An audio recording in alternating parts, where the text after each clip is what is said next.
And welcome back, ladies and gentlemen, to the Overwatch League. We are back in the action. If you're just joining us, can't really blame you.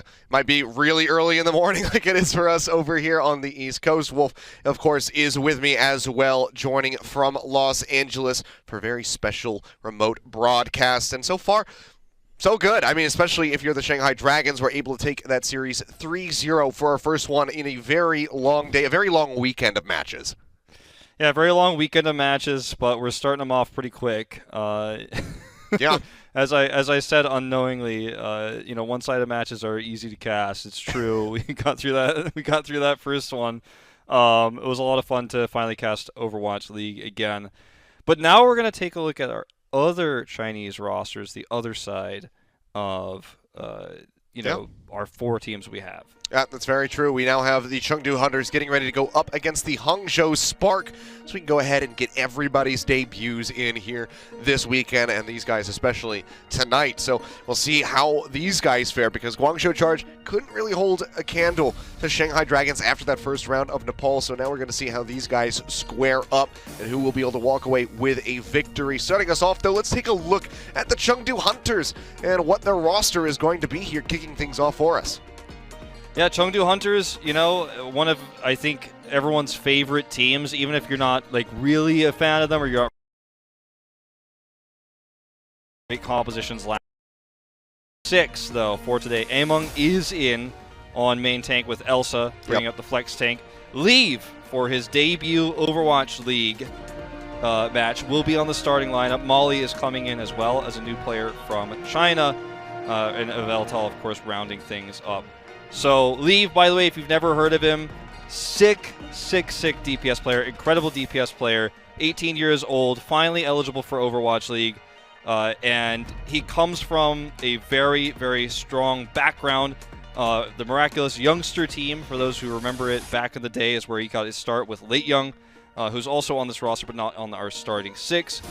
And this is a team that's really bolstered its roster in a lot of ways, a lot of really young, powerful talent from China. Again, Chengdu Hunters, the only one of these Chinese teams that's not really going Korean, just staying completely Chinese, and that means there's perfect coordination, there's no language barrier, and I think it's going to take a little bit of time for this team to kind of gel together, but they have had a lot of time to prepare because of the coronavirus situation, because their matches were so heavily delayed. So I'm really looking forward to seeing how they're going to do in their debut match here tonight. Yeah, plenty of time in the hyperbolic time chamber to go ahead and try to get practiced up. Already seeing a bit of wrecking ball from stand 1 in our first series is good signs for Among especially, and for Among enthusiasts who want to see him back on that wrecking ball, which I'm sure that we will. On the other side of the coin, however, we do have the Hangzhou Spark. And we'll go ahead and take a quick glance at these guys, because not too much different. It's pretty much the same. No, I mean, that's the thing. I said this. I said this before. I'll say it again. I think minimal changes in the offseason for a team that performs well, ends up finishing in the upper echelon of Overwatch League.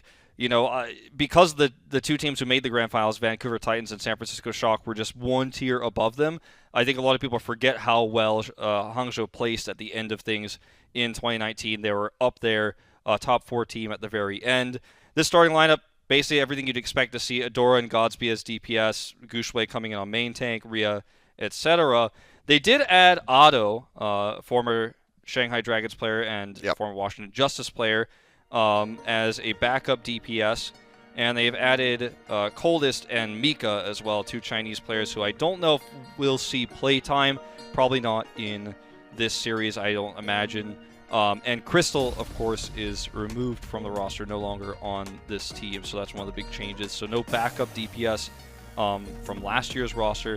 Anyway, Sassen as well is on this roster, and he may end up playing Pharah if we see that in this series. So far, what we've seen, no Pharah, though, so I'm kind of leaning towards not going to happen. At least that's what we're seeing so far.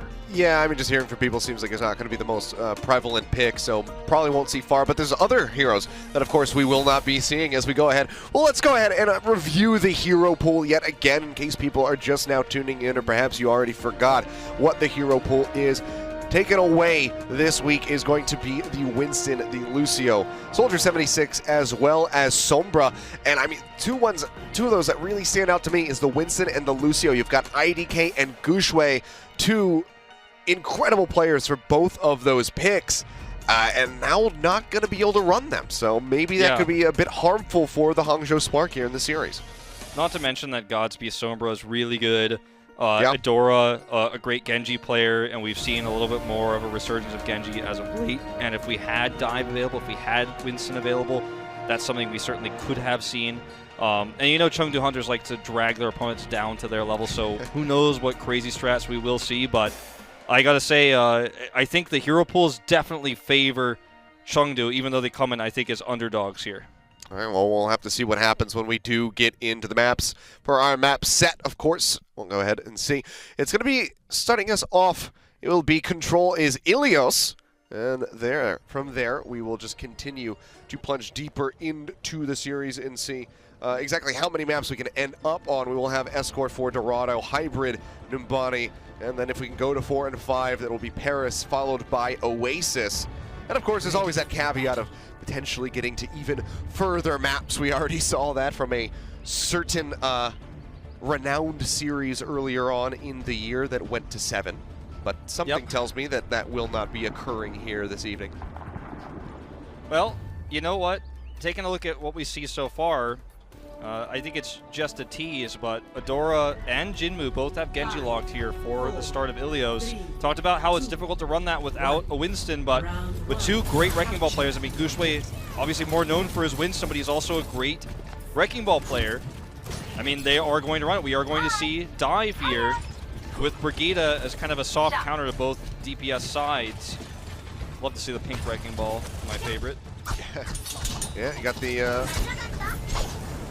baby blue and the baby pink coming through there. Adora gonna have to get out.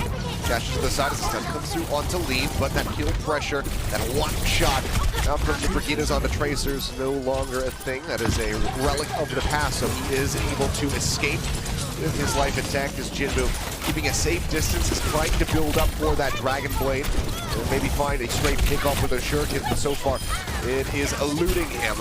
Tracer duel coming through rudely, interrupted by Gushwei. Will lead to Leave's demise, so he will leave the fight, and that will be the first lockdown initially for the Chengdu Hunters, but very swiftly taken by Hangzhou Spark. This is some Chinese Overwatch for you. Oh yeah. Well, Adora hitting 60% of his blade, he'll have it first. That 13% pretty negligible for the Hunters. The Brigida here, as you can see, not only gives you that extra armor pack to keep your squishy dive DPSs alive, but also can help shut them down. And Eviltal's going to have to get that stun. Full spawn there on the wall. Yeah, doesn't get the stick, but still does help lead to Elsa getting demech. Stun coming through, but again, Godspeed going to be just fine. Monk just managed to find one as Bebe will be taken down as he swings away with a grapple hook.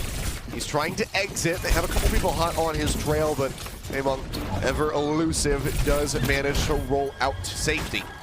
Same cannot be said for Leaf, however, who does get picked off screen by Adora, who nearly has the Dragon Blade ready to go. A 25% lead over Jinmu. Yeah, he's discorded. That will fade, so it won't be able to be tracked as well. And this means that Eviltal is going to have to hit that stun. He missed it just earlier on Godspeed. Did it too late, I should say. Pulse out. Yeah, onto Rhea. And a bit of armor, though. Does survive, does keep the mech. The same cannot be said for Gushwei, and now Godspeed falling as well. Yveltal finally able to lock him down. Gets that kill onto the pesky Tracer, alleviating a lot of pressure for the back line. Jumping forward, two members here on top of Adora. Nothing that he can do to try and stay alive. Will just fall in the end. That dragged both DPS members away. The Chengdu Hunters away from the point, so Clip does come in for Chengdu, but Hangzhou Spark are still very much back in the mix of things and trying to regain control. Currently at 76%, looking to retake this one as Amok well overstepped, slowed up, discorded, did not stand a chance, got finished off. All right, they need to blade now. Here it comes. Yeah, up into the air goes Adora, the board is out, just Mordor tossed in onto him as well. He's got a little bit of armor to help his survivability. The Transcendence will be forced out from Molly, but already Eviltal going to be picked off as Godspeed manages to find a double kill. Jinmu going to be taken down. Headshots coming up from the Pulse Pistol.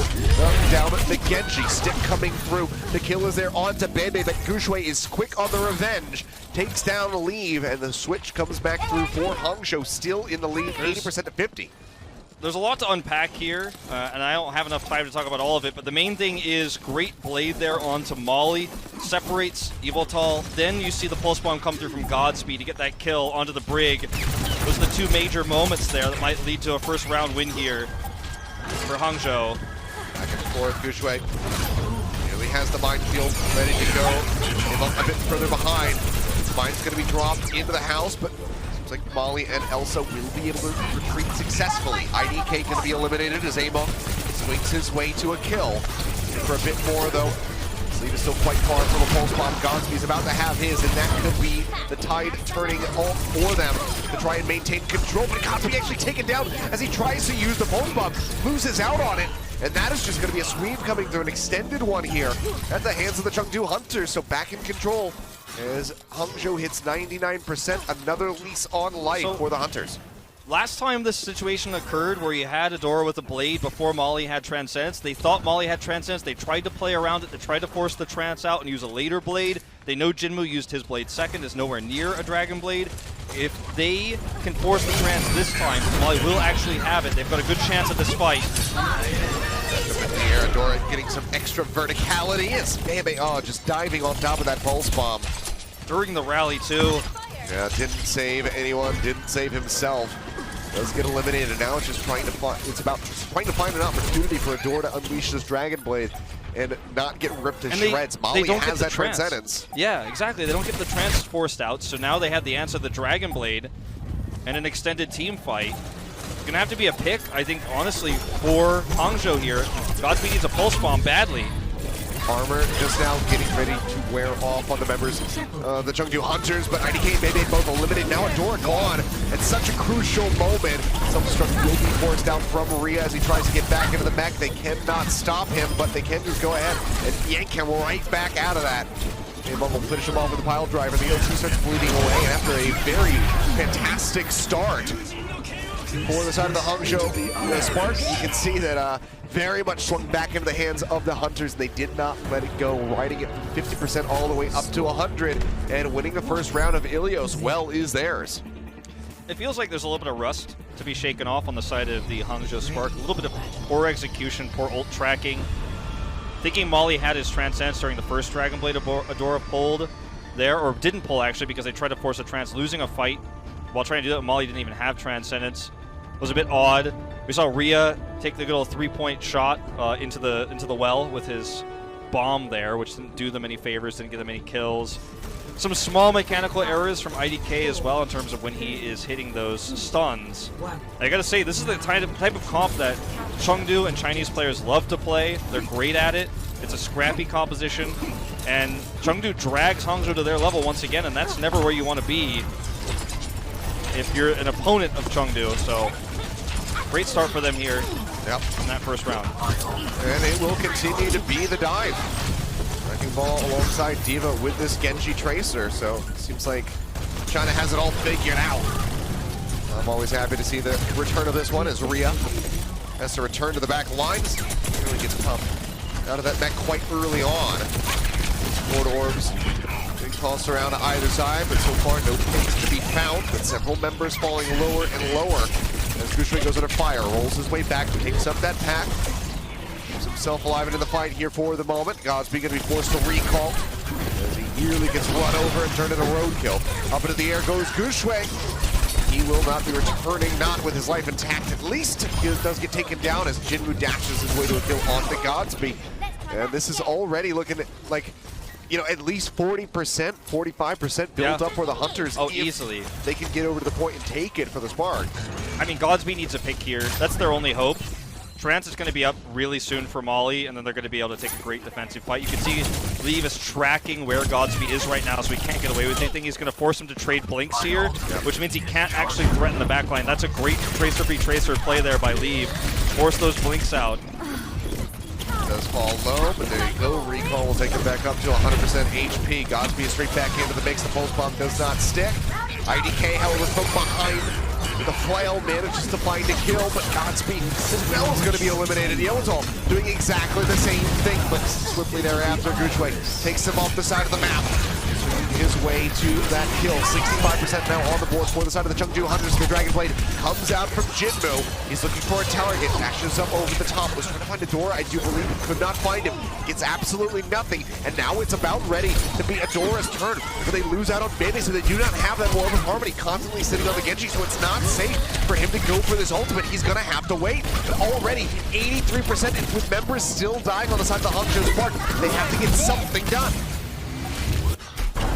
It's not looking good for Hangzhou here. Adora's Blade needs to be massive.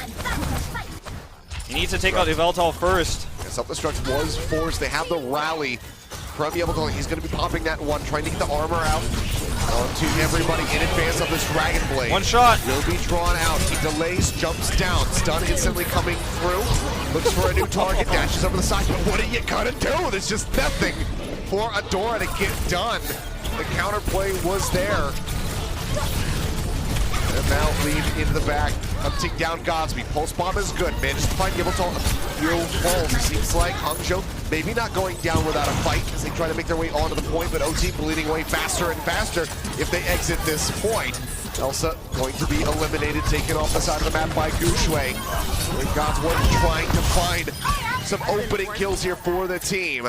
Among will finally fall. The flip is there. Hangzhou on the board at long last. 7% moving up. They had to use everything for that. Adora's Blade there was like the saddest thing. Into a rally. He's trying to kill a rallied Zen who just gets armor packed. He's like, well, I'm not going on to Yveltal. He's got armor. I can't blow him up. I'm gonna get stunned. Like, remember when we all were mad at Brig back then? I'm Rough, sure some man. people still are. Well, I mean, look at the ults here, though, for the Hunters. They have a massive advantage. yeah, Pulse Bomb out from Leave. It's a little bit of damage, a smattering of it, but does not find a kill. Already things still looking quite good. Transcendence going to be forced out from Molly, so uses that one. Adora nearly has that Dragon Blade ready to go. Bebe going to be using his own as Jinmu draws out the blade. Trance to keep himself and everybody else alive. Stuns coming through. Jinmu trying to get that Mega Pack, but there isn't one there. Saria just barrels him down, but Elsa is still doing work. Manages to find Bebe and make an exchange on the Zenyanis as Godsby gets rid of Molly. Saria going to be knocked out. Still in control now are Hangzhou, 55% on the board for them. They lose out on their main tank. Godsby is still alive, has a Pulse Bomb, but would need to be with a cataclysmic Pulse Bomb to try and turn things around right now. Stick comes through, Yveltal dies, that'll do for him. There's still a solid target found. Dragon Blade drawn out, they don't have the rally here as Yveltal was picked off. Would have had it available in time for the Dragon Blade, but that being said, it still doesn't net much for Adora and for the Hangzhou Spark. They get Elsa out of the mech, but Gushui swinging through Jinmu and taking him down. That is doing them a lot more favors. Back on the board are Hangzhou, 62%. And Chengdu should have been a little bit more conservative with their ults when they had an advantage. They tried to end the map early. They tried to take that fight, toss the ults in, committed, and lost all advantages they had. Now, when you look at the ults across the board, I mean, slight edge definitely in favor of Hangzhou Spark. They're closer to a trance, and they have that self-destruct.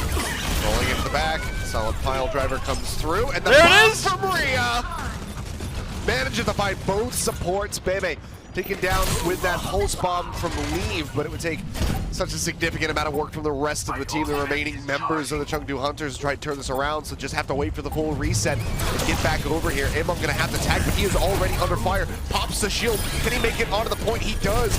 Barely in time, but then gives his life for the cause. Pulse Bomb coming through. This time from Godsby, unable to find Yveltal, where otherwise he has had his number with those ultimates. This Cold Orb is out onto Elsa. Runs out of that D-Matrix now, using it again to try to mitigate some of this damage coming through as Godsby continues to harass the flanks of this Diva mech. We are going to be popped out in the meantime, however, as Jinmu gets closer and closer to the Dragon Blade. Adora, however, has his first, gets into the back line, finally finds a kill as Yveltal will be taken down. Resheaths the blade, but has the right click to go ahead and knock Elsa out and get the finish there onto the Baby Diva. Jinmu gone, they're off the point. They close it out 100-99. Another extremely close round between these two teams, and one final one will go ahead and decide the victor of Ilios.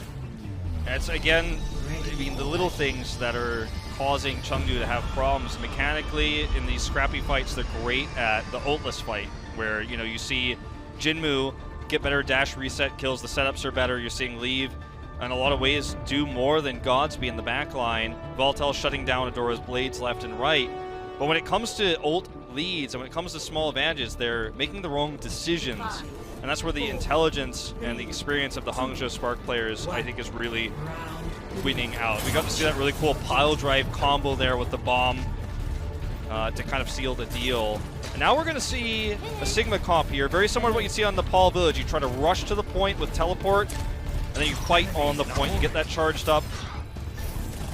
Very much a comp that has a good staying power. Yeah, but you have to get that first tank, and if you do not do it, then you have to be willing to swap off. The teleporter coming out, everyone jumping over. As the turrets will get set up, and the barrier is placed for everyone to just sit behind, nice and snug. And now the onus is on Chengdu, so really good first start. Chengdu healing back. Perhaps we're going to be seeing some swaps, and yes, we will. Have to swap. Yeah. Okay, far up from Jinmu.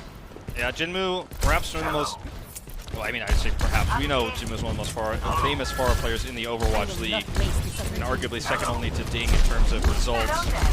But it's tough to get in there. It's going to try to find an angle here, but the barrier is there.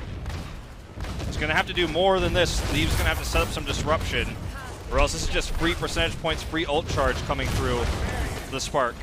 It's been rather impressive so far from Leave with the Tracer. See what he can get done with the Doomfist. He jumps forward. Well, it's not going to be much as the turns go ahead and melt him down, but Jinmu did manage to find Godspeed. Fortunately for Godspeed, turns still work after you have been eliminated. Jinmu just gets right up and personal with Rhea, taking him down with the rockets aimed at his feet. The turns are still there, looking for that knockoff. Nearly found Gushway. Send him off the side of the map, set up for a little bit of a sleep dart. Now, close range barrage going to be dumped in. 2 kills instantly, and he will be able to survive through all of it. Something that you never really see when there's a Sigma, when there's an erase on the enemy team. A barrage at that close range, but he gets through it. He gets through it. I mean, when you get that kill on the Godspeed early, who's now going to swap over to the answering McCree, you get that early pick, that's huge because that's the majority of the damage output on the point, and you can't really deal with the tanks on the ground. It's not even about the Pharah necessarily at that point once you lose that incredibly important Symmetra. See if Godspeed can find an angle here on Jinmu. Gets halted, a couple of good shots coming through, one more would have been the finishing blow and maybe forced out ill-advised res from Yemeltal, who historically has been the king of getting reses off in sticky situations. You do hear that gravitic flux coming out from Elsa, pushing 2 up into the air. They'll get dropped back down. Gushway pop into 4 to 2, 4 to 5 to make sure that he is going to be safe. Grecian comes in, Godspeed falls low, but still manages to stand up and cut down Leave. So the flip is there, 65% here for Hangzhou. Achilles, this is another of those situations where you talk about ult usage, you talk about decision making. If Yveltal pops Valkyrie, you've got the Gravitic Flux committed here in this fight where, you know, your opponent's at 60% if they get the cap. It's not a one-fight territory map. You don't have to commit those ults. Now they have no tools. Yveltal with a late swap here onto the Zen, and they're just a bit confused about how to proceed. It's a really awkward spot. They need a teamfight win. They need a big meteor strike, but nothing to set it up. This corridor right now is out on the Among. They gotta be perhaps banking on Nano onto the Doomfist. He goes into the back line. They look for the Gravitic Flux. Rhea trying to catch him, but cannot do so. But Godspeed taken down and Leave re-arriving after the meteor strike gets the punch on the IDK. It seems like the plan, albeit not the most well thought out plan, it still functions. Yeah, it will be the Hunters back in control for the time being. You're absolutely right. What Rhea was trying to do there, too, was try to catch Leave before he could get that meteor strike off. And instead of using the ult to just take a longer fight there, or perhaps just hold it and wait for a next fight with Trance, it fails miserably. So, excellent opportunity now given to Hunters to actually close this map out. So that ult was a bit wanting, but it's all right. Bionade connects onto 3. The reapproach to the Hangzhou Spark. Adora under some fire, forces the ice block already. Tries to get the freeze here on a Leave, is unable to do so. Flux comes through, forces a trance out from Bebe. That is absolutely huge. Now can they hold the point? And Matrix has been tossed in by IDK so far. Really only Gushway profiting from that one, and it will expire, so nothing found. No picks to be had on the back end of that one. And Adora, did he just lose Blizzard? I believe he did. Yep. sunned out of it. Maybe we can get a replay on it, perhaps, but either way, Adora tries to use the Blizzard, instantly loses it. That is the team wipe. That is 100% for the Chengdu Hunters. 3 back-to-back rounds, 100-99s. But it is, in fact, Chengdu who come out on top. And it's with 3 different unique compositions as well. Very impressive to see how they executed that. And, I mean, what's so scary about Leave is he's a player who can play so many heroes. Regardless of the meta, regardless of what hero rotation we have for the Hunters, Leave can play almost every DPS hero in the game to an extremely high level. And his Doomfist, what's scarier about his Doomfist is not the punches, it's not the kills that he gets, it's where he stands, it's how he threatens your support line, how he threatens your tank line, how he makes you move somewhere else, or he will kill you, but he's gonna get to a place where it looks like he might punch you. You've got to go around a corner, then he just goes somewhere else. He's such a terrifying Doom to play against. Terrifying Doom, terrifying Tracer. I'm excited to see what else he's got up his sleeve here for us. Like you said, the guy's got depth, and he is making a very explosive start to his Overwatch career here in 2020. But man, really solid start to the game, extremely close. Maybe we can get more of that when we return. Right now we're going to go to a quick break, and when we come back, we'll have map number 2. The Overwatch League is brought to you by ZipChair Gaming, the official chair supplier of the Overwatch League.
The Overwatch League is brought to you by Pringles Wavy.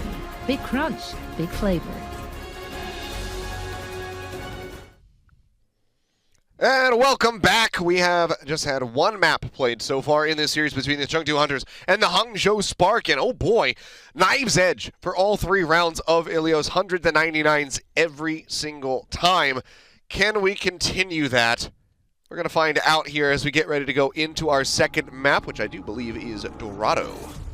Yeah, and this is I don't know if we have a term for this, but let's make one up. Overwatch, swap Overwatch, where you have counter compositions coming through that I think a lot of people really like to watch. When you see a Sombra, or rather not a Sombra, that's not allowed. That's not allowed. If you have a symmetric comp, then you see a Pharah come out, you see a McCree to match the Pharah, you see a Doomfist come out to kind of change it up. I love to see, especially on control maps, Overwatch when it's played at that level. I feel like that's kind of the way it was designed to be played, and I'm hoping we're going to see a lot more diversity of compositions from these two teams. Chinese Overwatch, like I was saying, that's where you see it. You see a lot of crazy comps out of China. That's where, that's. I mean, watching Western Overwatch for a long period of time, playing on Western Ladder, you get accustomed to, you think that this is the way, this is the thing, this is the standard, this is what the pros are doing over here, and then China comes in and it's just like, I'm about to ruin everybody's career because we're going to just change everything and flip it on its head. And if it doesn't work, we're going to keep doing it. And if it works, then we'll probably invent something else anyway, because it's just constantly in motion. So really fun to see the return of the Tracer and the Genji. Leave so far, really standout performer coming through. Very strong performance from him here in game number 1. Yeah. We also did get confirmation that it was a sleep dart, actually, from Molly that did cancel the blizzard there. Okay. So that was what... that's what actually stopped that from going off, which really made a huge impact in that last fight. Yeah. And I have to say, what we're seeing from Molly so far in this series is, it feels like a pretty significant improvement over Keo last year in terms of his mechanical ability. And we'll see if his decision-making can kind of follow through, because Keo was a very smart Zenyatta player last year and helped them in a lot of really tough situations. But I feel like if we kind of see this trend continue of Molly having these really clutch moments, and he could also keep up mechanically with all the healing and everything else that comes with being a strong flex support, that we could see this player be, one of those new Chinese players that everyone's got their eyes on, because I think right now you're looking at Leave, you're hoping we're going to see Late Young, if you're a big Chengdu fan, you're kind of like thinking about the DPS, but there is this new player, Molly, who does look to be quite strong at the moment. I think we do kind of have to keep our eyes on him. Yeah, it's a very strong start for him. So, looking solid. We'll have to see how things develop. Again, you got to take everything with a grain of salt. At the beginning of the last series, seemed like Guangzhou Charge is going to be pretty good throughout the duration of that, but things really fell to the wayside for them. So maybe the same will happen here for the Hunters.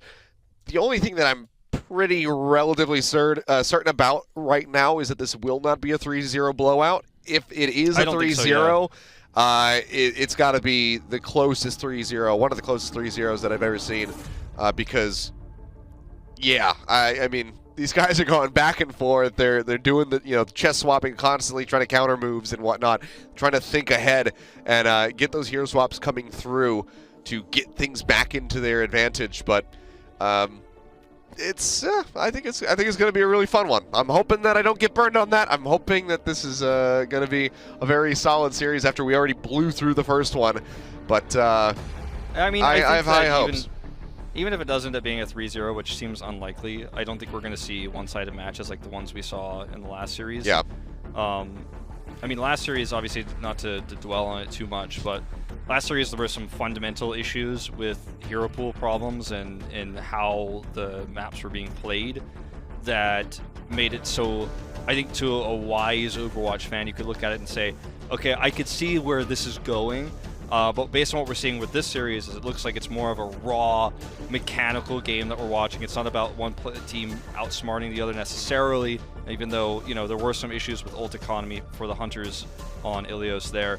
Overall, it's a more brawly series that I think we're going to get into, and it's maybe a little bit less finesse, but as a result, it does tend to lead to closer Overwatch. Yeah, teams and I mean, in general. And that's usually really fun. Like, obviously, like, people can like different things.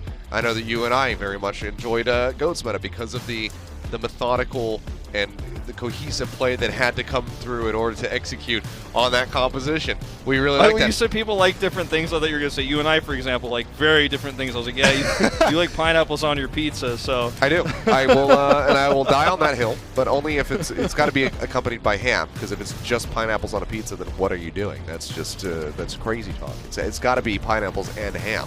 It's got to be Hawaiian. Also, no onions. Get onions out of there. Keep the pineapples away. Onions have no place on a pizza, so just don't do that. But no, Goats meta. As long as it's not all mushrooms only, I'm good with mushrooms and onions on the pizza. But Goats is kind of like, what kind of pizza is Goats like? Is Goats just a cheese pizza? It's like I don't know. I'm going to think on that one, Wolf. We'll try to figure out exactly what Pizza Goats is like, but we have a little bit of time to think about it because we're going to go to a quick break, guys. We'll be back in just a bit, so stay tuned.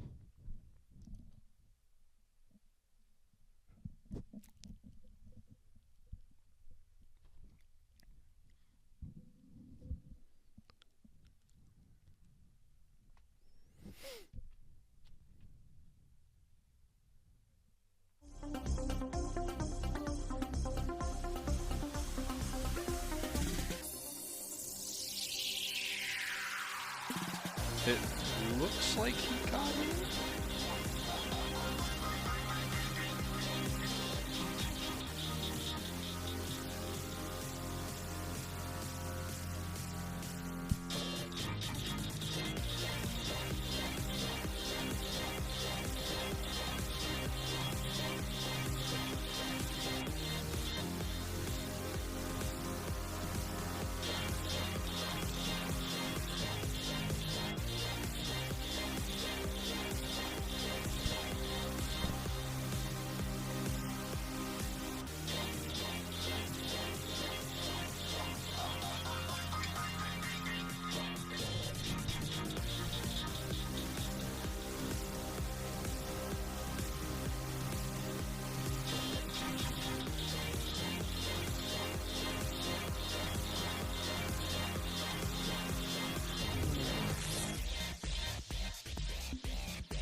And welcome back. Sorry about that, guys. Just had a couple little technical difficulties, but we got everything squared away, and we should just about be ready to dive into our second map of this series, which, taking a look at it, is going to be Escort, and it will be Dorado. So let's see what these guys are going to be pulling out, Wolf. Any big picks that really stand out to you for these teams?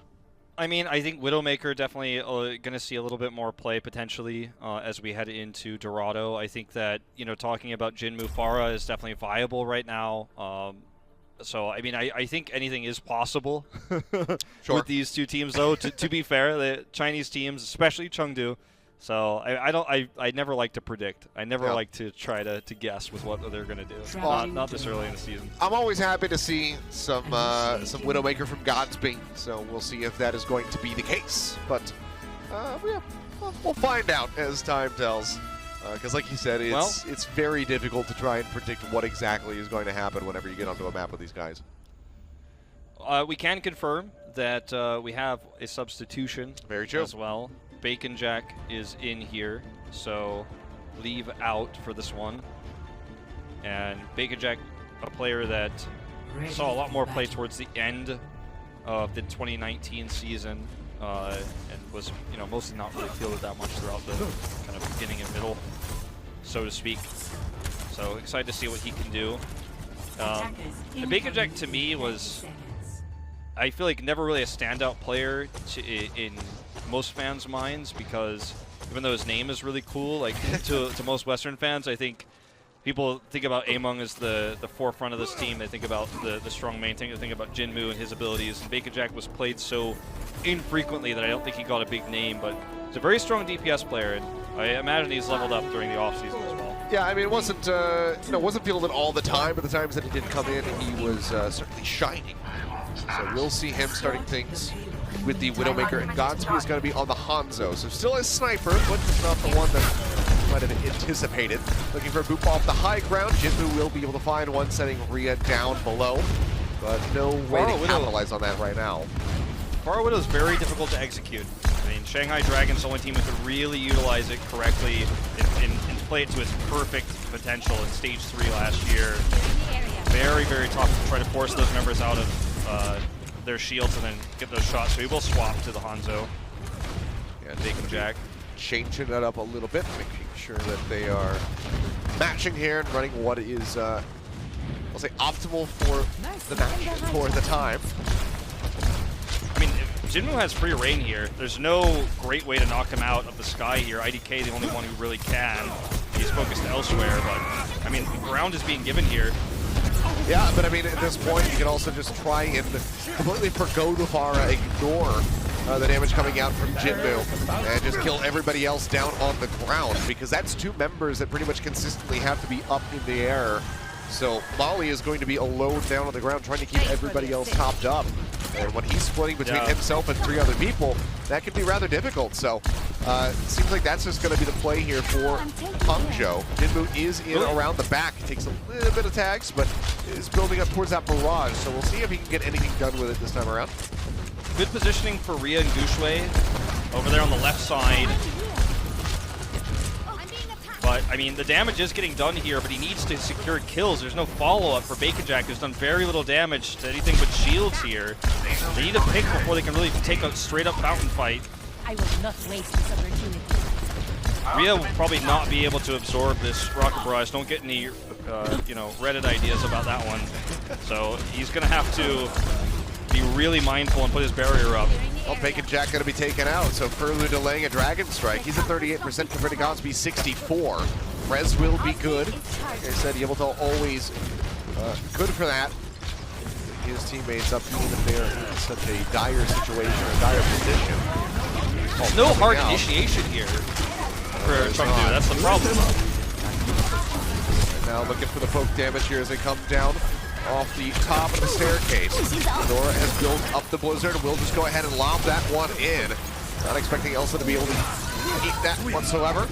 We'll get rid of the immortality field. That's going to be both tanks crumbling at the feet of the Hangzhou Spark. Bacon Jack only able to find one as he gets rid of Bebe. Still is going to be behind as far as the charge is concerned. There's just no way to get... Oh, well, that's one great opening if you've got more of a team with you, but there's no way for them to get Jinmu into position to do damage. At far range, he'll just be blocked by shields. Okay, another one, though. IDK going to be eliminated, so Bacon Jack starting to come online. The barrage out from Jinmu manages to find Rhea. As you can hear, cut quite short by Rhea himself, but still a very big boon here for the Chengdu Hunters, who have finally broken through and seem like they should be able to roll into point A unopposed. Yeah, it was really just off the back of Bacon Jack finally getting past those shields, finally getting into position with the threat of a barrage, giving him a little bit more space to get those required kills. Molly helping out there as well. And they get to hold basically everything. You know, the barrage not being that effective, but they get to have everything else. 5 ultimates in the bank here. They're going to try to bait that immortality field if they can to look for the engage. 5 ults ready to go. 3 now. 4 on the side of the Hangzhou Spark as they will go and use the supercharger. Jinmu is picked off but gets rezzed by Yabletal, so he is straight back into the fight, looking for that next barrage build up. The barrier goes out, blocks the enemy accretion. So we'll see the kinetic grasp coming through from Maria, building up that shield to try and stay alive. Spear's getting tossed up into the air, but it does not have the range to actually threaten Jinmu. Flux for Flux, up into the air goes Rhea, slam down, and the healing just not good enough. Really get picked off. Elsa finding that kill. Now the barrage comes through. Jinmu found his position, manages to get rid of multiple members of the Hangzhou Spark before he falls to Gushue. A team kill at the end of it all, and the cart continuing to advance towards point B.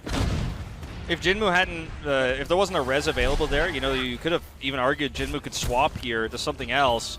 But it's one of his strongest heroes, and Hangzhou will probably try to make one last Blizzard defense here once the door gets the last 14% of that ultimate right now. And so he's going to stick with this. They're going to try to control this gateway, this doorway.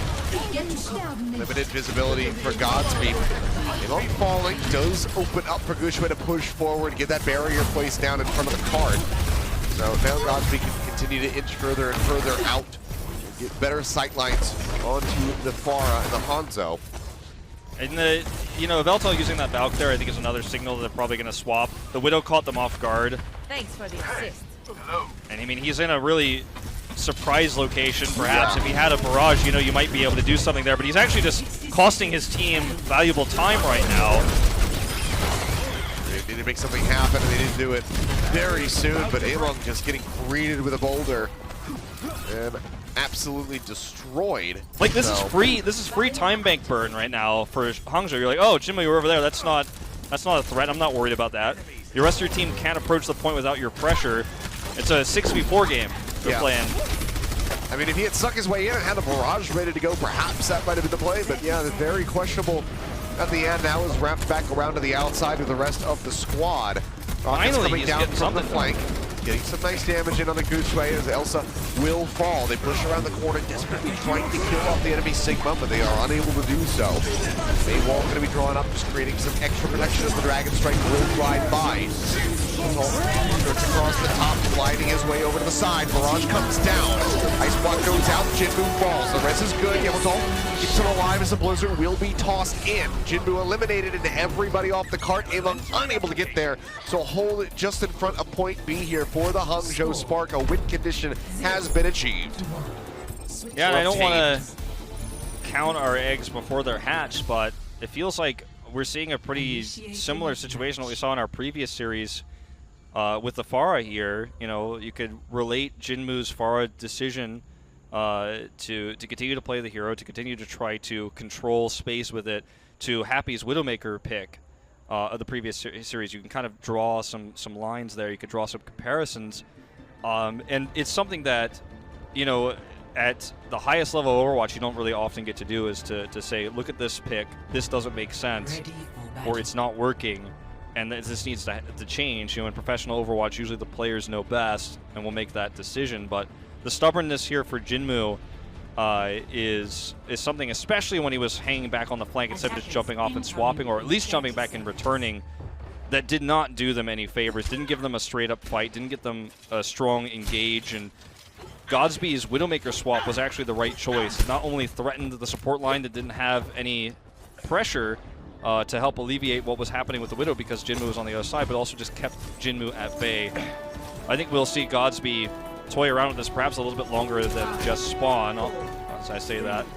Well, it's considering it. I think there's some real potential here versus Jinmu's Pharah with this Widow on Dorado. Yeah, I would have to agree with that one. Godsby going to be scouting out. Expecting it. If he pops up, I mean, you could just get a kill, force a res. He is playing very well back. Shots start coming through, so now they know the position of Jinmu. We'll see if they can get the Widow in position to respond. Bacon Jack. It's so hard if you're Bacon Jack here. Right now. Yeah, you can't really challenge Godsby until they get closer. Almost losing out onto Among there. There's the Discord Orb. Helps cut him down. They do keep him sustained. Godsby continues looking for an angle, looking for a target that isn't hidden behind a barrier. Shields do get broken down considerably faster these days after these nerfs. So playing into the double shield, not nearly as painful as it once was. You can see Gushway's shield getting melted as the kite back around the corner and gets popped up by IDK, who nearly has that amp matrix ready to go. Gushway manages to find Yveltal, but it's the call to Medora and Rhea. So likely going to have to be an abandon on the push here from Hangzhou and just pull back. And I mean, right now for Hangzhou here, you just got to regroup, look for a strong fight. If you get a single pick onto Jinmu with Godsby, I mean, that's all you need to push forward. But the tank line advantage definitely to Chengdu in this choke point. And things are going to get worse for Hangzhou before they get better if Godsby can't get that pick. And this is really great choke point control for Chengdu. Godsby's now trying to look for a flank, maybe catch a support, anything. You can see the wings going out from behind the towers, and Jinmu will be able to take him down. Pulls the trigger first, finds the kill. Wrapping around the backside is Rhea and Adora, but it might not matter as Jinmu drops in the barrage, manages to find Rhea, follows up, gets rid of the enemy May. Gushway finds the kill, but again, Yveltal right there with the revive, brings it back into the mix, and that is going to be another ult on the push for the Hangzhou Spark, and now you start getting worried. You know, Chengdu, they might not have finished the map, but they have a chokehold on point A right now. Oh, they certainly do. I mean, look at this control of the choke, the ults they have now. Jinmu's barrage, totally warranted. I mean, you've been one of the biggest champions of Yveltal since he joined the Overwatch League. His res almost felt like it was queued before Jinmu died. Instantly gets the resurrect from a safe location, and Chengdu really have this on lock. Godsby, again, he needs a pick, or they need a good trance fight here. That's the one advantage they have. Really good ceasefire there as Rhea tried to get some shielding with a kinetic grab. Minor pack going to be They've taken got by to brute Gushue, force but he's this. still below half HP. The team's cut in half now, too. As you can see, Gushue is cut off, and he can't rejoin the rest of his squad, so they're stuck there. That may force Baby into trance. Both of these Widowmakers under a little bit of fire, but the rocket's coming down straight on top of Rhea's head, and Jinmu finds a 2-for-1 special. The Anadora again, staying grouped up, staying as a pair, now dying as one as well. Get finished off, and with 36 seconds remaining, a Blizzard and a Transcendence, nearly a Gravitic Flux. They have to go against 4 ultimates as well from the side of the Chengdu Hunters. This could just be a full hold. I mean, I think it might be. Gushue uses Supercharger there to no effect. Bebe has to trance to just force them onto the point. They got to force their way onto the point. They got to use a Gravitic Flux. They're going to take a scrappy fight. They have to be the initiators. Oh, that's a good stun. Really good stun, but the Hulk delays any kind of collapse that could have been coming through. Nano Boost as well going to be used on the Jinmu by Molly to keep him alive. Rockets coming down, the Transcendence force out of space. Jack finds the headshot in on the Godsby. Here comes the Barrage, dropping that one in, gets rid of the Immortality Field. Kinetic Grasp buys a little bit more time, but does not matter. IDK manages to find 2. He gets rid of the Pharmacy duo, but in the end, it is going to be Chengdu full holding. Very impressive from Chengdu. Really great plays from Jinmu there. There were some questionable moments on the Pharah through the street space, through B. I mean, there were some moments there where really, you know, you wonder what's the game plan here? Why are they not swapping? Why is he so stubborn? But if you don't have to play that part of the map on your defense, if you just get a full hold win, it just doesn't matter. And the execution was good. The unwillingness of Hangzhou to commit heavily to a fight with Transcendence, to try to fight on the point, to try to swap composition there with the Trance, try to get a kill, try to maybe run something different than the Widow or the Hanzo there in the end, really cost them A. And great choke point control from Chengdu. You could tell that was their game plan from the beginning. Their attack doesn't matter as long as we hold A, and that's exactly what they were looking for. And they succeed. Well, a very solid round of Dorado there from the Chengdu Hunters, able to pick up that victory. So we got a series on our hands, ladies and gentlemen, but let's go ahead and see what happens when we come back for halftime. We'll see you in just a bit. The Overwatch League is brought to you by T-Mobile. Rank up with America's first and only nationwide 5G network. And by State Farm. For auto, home, or renters insurance, like a good neighbor, State Farm is there.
And welcome back. Now it's time for Game Break, brought to you by Cheez-It Grooves. And once again, it's just Wolf and I, and we're here to go over some of the action that we've seen from maps 1 and 2.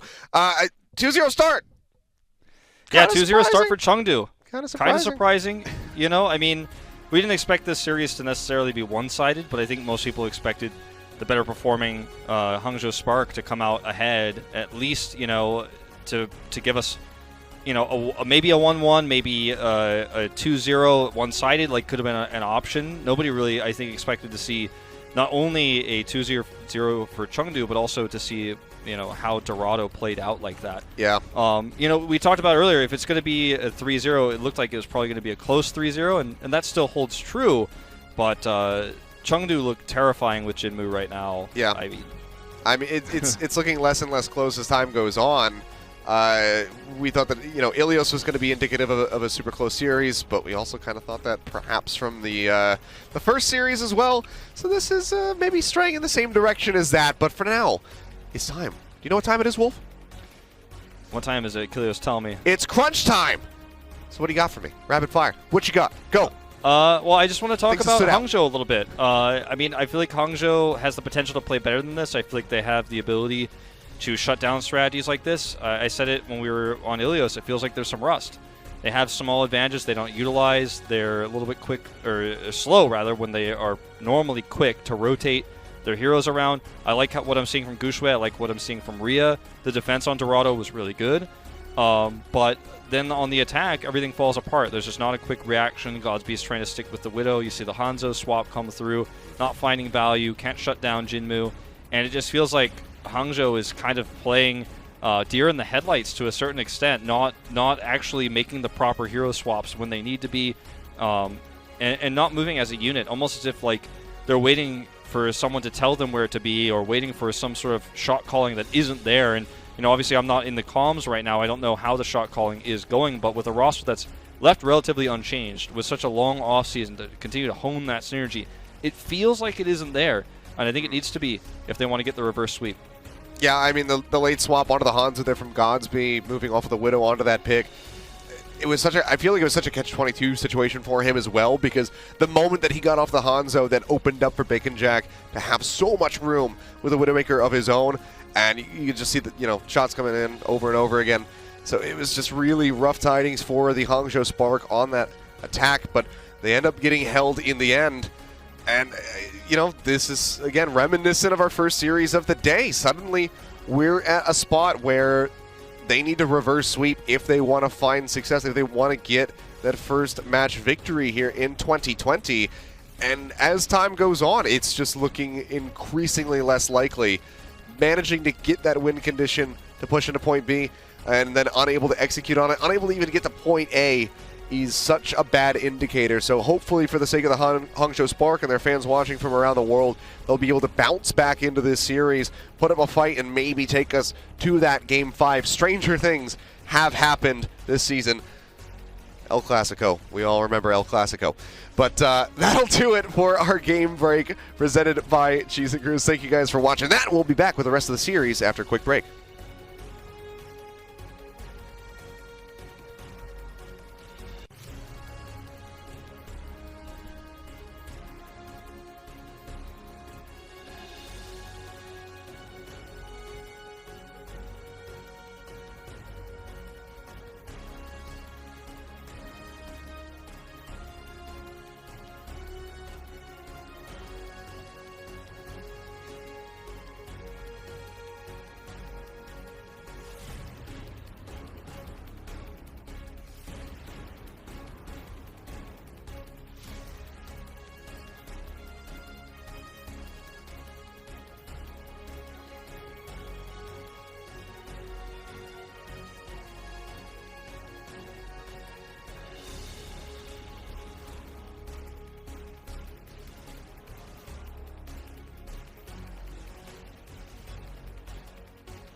The Overwatch League is brought to you by HyperX.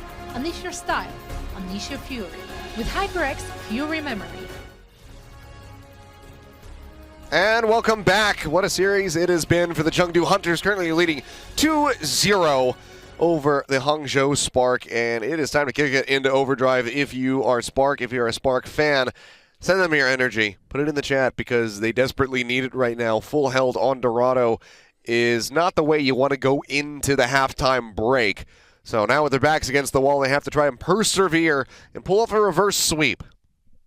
That's right, and the map that we're heading to next, I think bodes well for Chengdu as well. We're going into Numbani. This is a map where Guangzhou has had a lot of success on Winston, for example, but with Winston removed and that's gone. How much dive we're seeing from these two teams right now, I think it lends itself to potentially seeing some Wrecking Ball on A. Pharah, strong hero on A. Like, everything about Numbani right now, based on what we've seen, I mean, we're looking at a Chengdu-favored situation.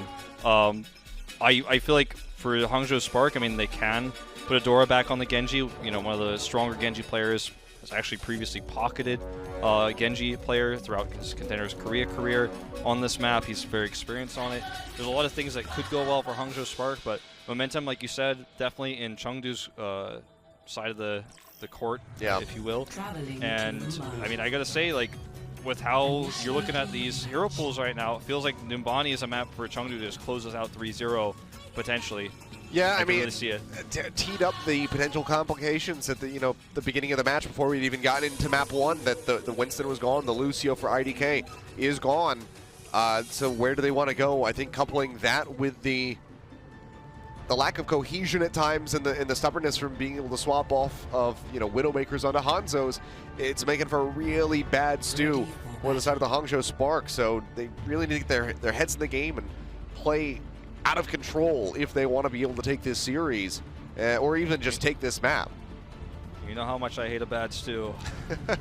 You like a bag stew is what you like. Well, I mean, as we head into this map, I have questions about what Hangzhou will do more than I have about what Chengdu will do. That's actually kind of that's a scary thought, right? You think about Hangzhou as a team that plays standard, they play meta. You look at Chengdu, they usually do the opposite. But at this moment in time, I mean, when I'm looking at the comp that we're about to see from Chengdu, I think, well, this makes sense. This is good for the map, good for the hero pool, good for the players. Let's see Guangzhou and Rhea on Rhine Diva, but I have question marks. Well, we'll see how they fare. Pushing back right now, looks like Jinmu will be giving up the Pharah for now. Well, they're still thinking about it, never mind. Just looking for the little bit of the escort as Leave. Aw. With honor. Not letting him TP. Just doing a good old Symmetra taxi. Not as good as the Lucio taxi when Lucio's unavailable. Well, you gotta do what you can. I mean, there's a lot of shields here at this entryway, but it allows Jinmu to flank, so it's all about Godspear right now. He has to keep Jinmu off their back. Pushing forward aggressively, getting those right clicks through. Imung going to be saved by that immortality field. Godspear takes him down, and even with a Bionade, Imung will be allowed to live for a little bit longer, it would seem. As long as Godspear, he can keep the Pharah at bay, this is a winnable fight, absolutely, for Hangzhou. Oh. Around the back, that hit there on the Jinmu, can't quite get it.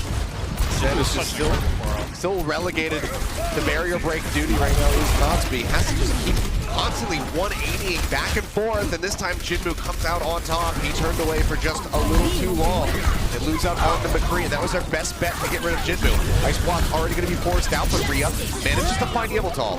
Jinmu dumping in with the barrage. Words are difficult in moments like these. Finds the kill onto Adora, and Guangzhou gets taken down as well.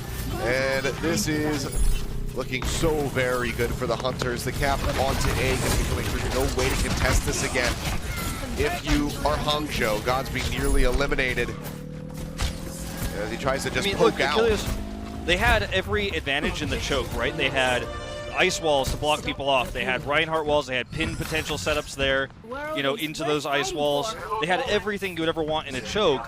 But Jinmu's Pharah on the edge is what Godspear had to deal with. And he kept cycling his ammo by dropping those, fan the hammers into the shields. And it became predictable. And eventually, Jinmu was like, I know what you're doing, I know your gig. It took him out, and that's the end of it. I mean, that's all it takes is one predictable moment like that, and you're done. Now Jinmu's going to swap over to the main. Shatter's going to be coming out. Good show with the Shatter. Manages to find the Fire Strike follow-up onto Molly to get rid of that Baptiste, and now this is going to be corner control for Hangzhou. So pulling the trigger and getting control at the most perfect moment here. We know how brutal this position can be to try and retake as an offensive squad. So we'll have to see how Chengdu Hunters try to engineer this for themselves. But with 5 ultimates ready to go, this is looking like Hangzhou should be able to hold here for a significant amount of time. For sure, they've got the ult advantage. They've got the Blizzard.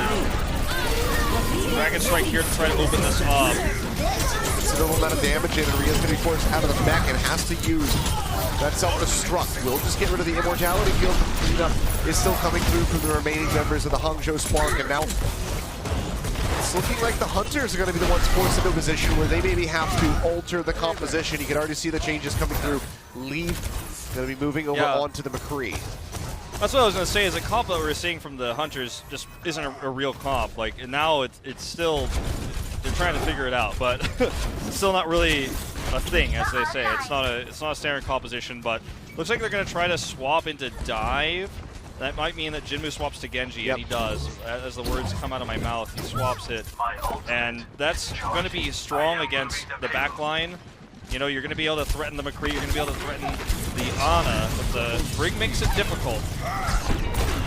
The pile driver, Among not going to be coming back down. Discord Orb is out onto Guthrie, and Elsa manages to hound down Godsby.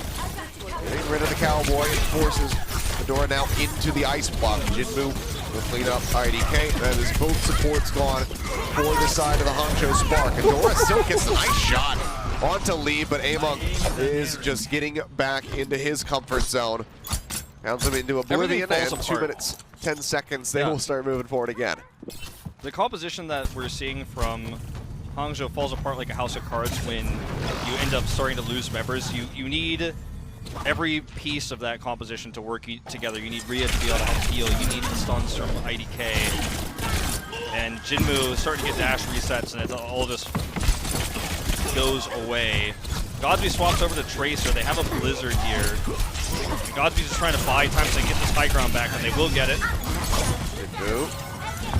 Carry a spot. Does go ahead and take the dash backward. Get safe for the rest of his squad. Meanwhile, Godsby is just trying to cause as much chaos in the back line as humanly possible. Now has the pulse bomb online. See if he can find a stick. Blizzard is out from Adora. Jinmu up into the face of Rhea. Trying to knock him out of that mech, but he's unable to desuit him so far. Dragonblade is extremely questionable and highly ill-advised.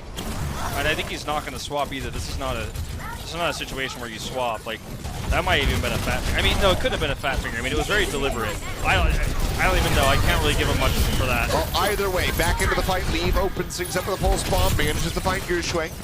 Stakes him, but can they get more? He's going to be respawning shortly and returning with a shatter. There is no shielding available on the side of the Chengdu Hunters, who would have to be reliant on Molly's Transcendence to try to keep everybody alive. But if a hit goes through and he doesn't intercept it, it's good night, whoever that would hit. Self-destruct comes out from Rhea, forces them back off the cart. Still going to be holding 3.15 meters away from point B. Now 26 seconds remaining. Transcendence comes out first. Guthrie, he could just wait. Bomb up over the top from Elsa. Looks for a pick, manages to find Bebe. And IDK will fall as well. They have to clean up now. Rhea going to be taken out of the mech. So Guthrie is going to be holding on to the shatter. But despite that early start with the Transcendence from Molly, he's able to rally them, escort them forward, and get the cap here on to point B, but it's only a minute and a half to get to the end.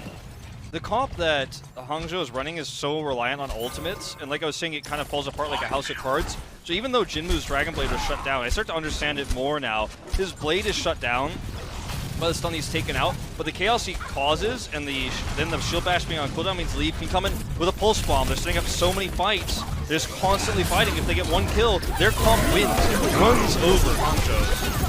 Oh, Shatter now going to be coming through. They don't really have a way to mitigate this one, so the pin from Guthrie will just clean up the kill. This is going to have to be an abandoned fight, where Chengdu is just happy to get any ultimates that they get, which for that is the Nano and the Shatter. this fight for Hangzhou too is a lot of ultimates committed. I mean, it's a win in the most technical sense in that they won the team fight, but it's a loss in that now there's a chance, you know, arguably for Hangzhou or the Hunters to finish this map. They're going to have a Dragon Blade, they're going to have Nano Blade. And IDK, he's not going to necessarily live through that this time. He's got no rally. And this is going to be a tough defense here. It's absolutely finishable for the Hunters with that Nano Blade. As long as he survives here. Well, here we go. Big dives, they're going for IDK. Yeah, looking for that stick, unable to find it, but Godspeed manages to find one on to Molly. Dragon Blade is out for Jinmu. He's going to be antied. He's looking for a kill. Gets rid of Bebe. Carves Rhea out of that mech, but it's still quite low. And it has multiple people attacking him. Tries to run up the wall to get away, but Adora cuts him down. Finds the kill. Have to get over to the cart. They do manage to tag it, but now Godspeed eliminated here on the defense. Pile driver from Among, not going to find anything. Everybody is beating and bashing him, but to no avail. Cannot find the kills. Bomb into the back from Elsa. Can't find anything. Among will just roll through, looks for another pile driver, and the Blizzard comes out from Adora. It's on the back end of the cart, so not really zoning them away. The field team will start bleeding quite quickly. Jinmu dead, gonna have to respawn to try to get back. Among now gonna be taken out. It's all on Elsa and Molly to try and survive, but they actually walk off of the cart despite having the healing to stay sustained. A celebratory shatter will get dropped in by Gushue, but they do manage to stop them from finishing the map. Really clutch pulse bomb there from Godspeed, and also really good crisis management there on the side of Hangzhou Spark. IDK was under threat of a Nano Blade and a pulse bomb as he was being chased by both DPS's Jinmu and Leave. We're trying to eliminate him from the fight. If you get rid of the Brig early with the Dragon Blade, especially a Nano Blade, you usually have a high chance of success and getting a team wipe, winning that fight, finishing the map. Godspeed gets the counter kill, and we don't see Jinmu pop off. We don't see him get those kills and get into position where he wants to be. Leave recalls early, and it was a very heroic defense there by Hangzhou Spark. The cards were definitely stacked against them there. I mean, especially when you're looking at a chaotic fight, which Chengdu always excels at. You've got Among who's about to get his minefield, almost had it. And he's shut down by really good shield bashes from IDK. Very impressive stuff from Hangzhou. But let's not get too excited for Hangzhou's chances yet, because remember what we just saw in Dorado? Yeah. Might repeat itself here. We've got Jinmu Pharah on defense. This is a map that favors them. Godspeed's already got that McCree locked in. He knows what's up. Let's see if he can have a better performance this time. Well, pressure is on for the defense. Pharah and the Hanzo. Elsa back over onto the Sigma. Godspeed just out the gate, expecting to see a Pharah from Jinmu, who just wants to be able to run this McCree. Getting into position for the sight lines, however, that's going to be a whole other animal in and of itself. So we'll see if he's able to finally clip the wings here of this pharmacy duo. The Reinhardt here is just for this choke, so they can try to fight their way through this stairwell with an extra barrier. You know, having that mobile barrier is what they're looking for. Wall has come up, Jinmu popping up over the top, looks to get them off the high ground already. Molly has fallen. Rockets coming in, the Immortality Field will be finished off, and Jinmu needs to get a kill. Takes a tag there from the Ice Sickle, but will be finished off. Do not see a res coming through from the Emerald. Sliver of HP actually remaining for him. Somehow is still alive. Drop down comes in from Among, but half HP, and this is just going to be a steamroll at the hands of the Hangzhou Spark, finally showing some real signs of life since that first map of Ilios. Yeah, and it's, you know, you could see how comfortable they are when they're playing a composition that there's clearly playing, right? Godspeed's all right, look, he's going to play the Pharah. I'm going to run this for 3. We're going to push up with Ryan. We're going to take a scrappy fight, drop down. I mean, that was clearly prepared from the beginning. I feel like Hangzhou looks great when they're playing the game plan, when they're playing to adapt, when they're trying to change heroes on the fly, or, you know, take a weird ult fight. That's when they're struggling. That's when they're looking like deer in the headlights. So let's see if this can continue. He swaps over now to the Hanzo, expecting a swap. And, you know, it's kind of the counter swaps do commence. But that's a great A-take, and that's a confident A-take. And I like the Rhea swap over to Sigma now as well. Double shield matching. Yeah, 4.5 minutes is a lot of time to lead off the clock, especially with this point. Point B is rather difficult to defend unless you get that first corner. Once the cart gets past there, you basically have to fight all the point itself. Immortality Kill's going to be used. The Shatter dropped in from Gushway with an Animus laid in on top of that. Leaving aim on both ball. Molly does manage to finally cut down the Reinhardt, but not until after the Havoc has already been wrought. So we'll just go ahead and see a very clean push forward with 5.5 minutes plus remaining for Hangzhou Spark for the final stretch of Nimbani. It's incredible what Gushway's been able to get done with the Rhine. I mean, obviously much more famous for his Winston, but he's playing a Lucio-less Rhine Sigma because he has that Shatter. He wants to get value. He forces himself against double shield into a position where he can get that value, and then just swamp back over the Orisa. They are down on ultimates right now, but huge timing, as you mentioned. Members together looking for that accretion, but unable to find it. Protected barriers, just keeping people safe. Unless your name is Leave, in which case IDK has your number. Finds the Hangzhou as Godspeed goes on the flank. Wrapping around the back, we'll see the Gravitic Flux come through. There's IDK will fall, the accretion from Elsa gets rid of Godspeed. Manages to follow up, and that will finally be the cult, rather, culted. Yeah, and Jinmu with the Blizzard there, kind of, I mean, that's one of your tools you absolutely cannot be thrown away. They have double support ults coming up, which is, I guess, in this case, more of a one support ult. I mean, they've got the Trance, they've got Amp Matrix. But with a Blizzard here, you could have bought a lot more time. You could fight in the choke, you can take a more aggressive stance, you can trade up for ultimates. They didn't need it in that last fight, and that's an ultimate they're sorely missing now in this upcoming fight. If Trance gets forced here, if Molly has to use it, the follow-up fight, the next one, where Rhea has Gravitic Flux and Adora has Blizzard, that's rough. So Molly can't have to use this Trance. Like, he has to hold on to this. If he keeps it, they've got a real fighting chance, but if he has to use it, they're in trouble. We shall see what happens. Clock just now dipping under 4 minutes as Gushway will get finished off, so already solid boon for them. So he holds it. The Amp Matrix gets a little bit of value. Very fast folding ultimate, so not too bad here. But here's the scary part. Here's where Adora has the Blizzard. They've got Gravitic Flux, and Trance can't deal with both. Can only deal with one. Especially in the longer fight when Bebe will have his own Trance. Well, yet another delay coming through as Jinmu gets the pick off onto IDK.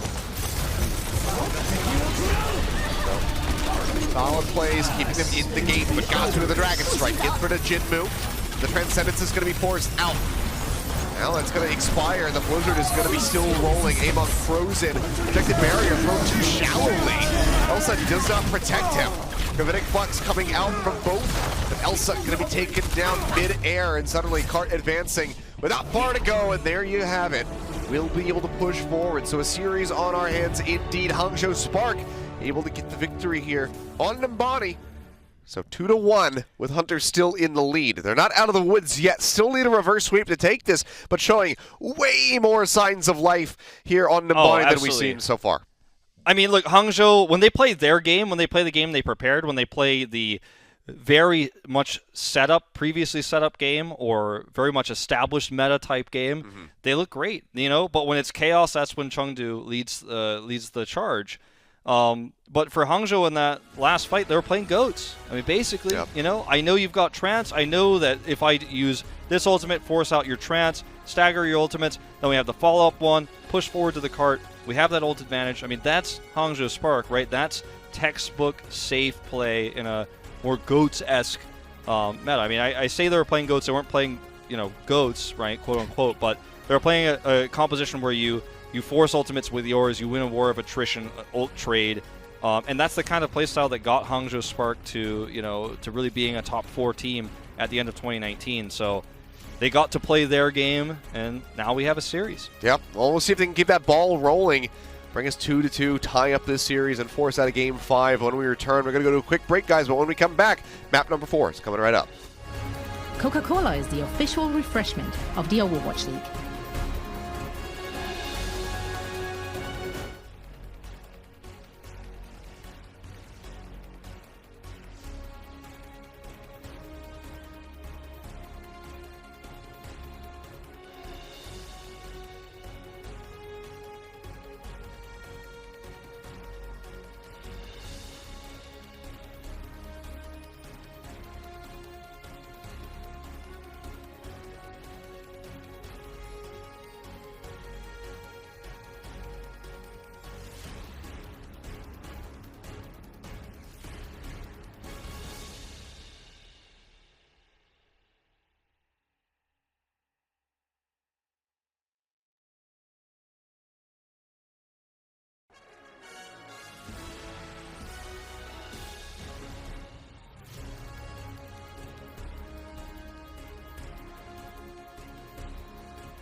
Welcome back, everybody.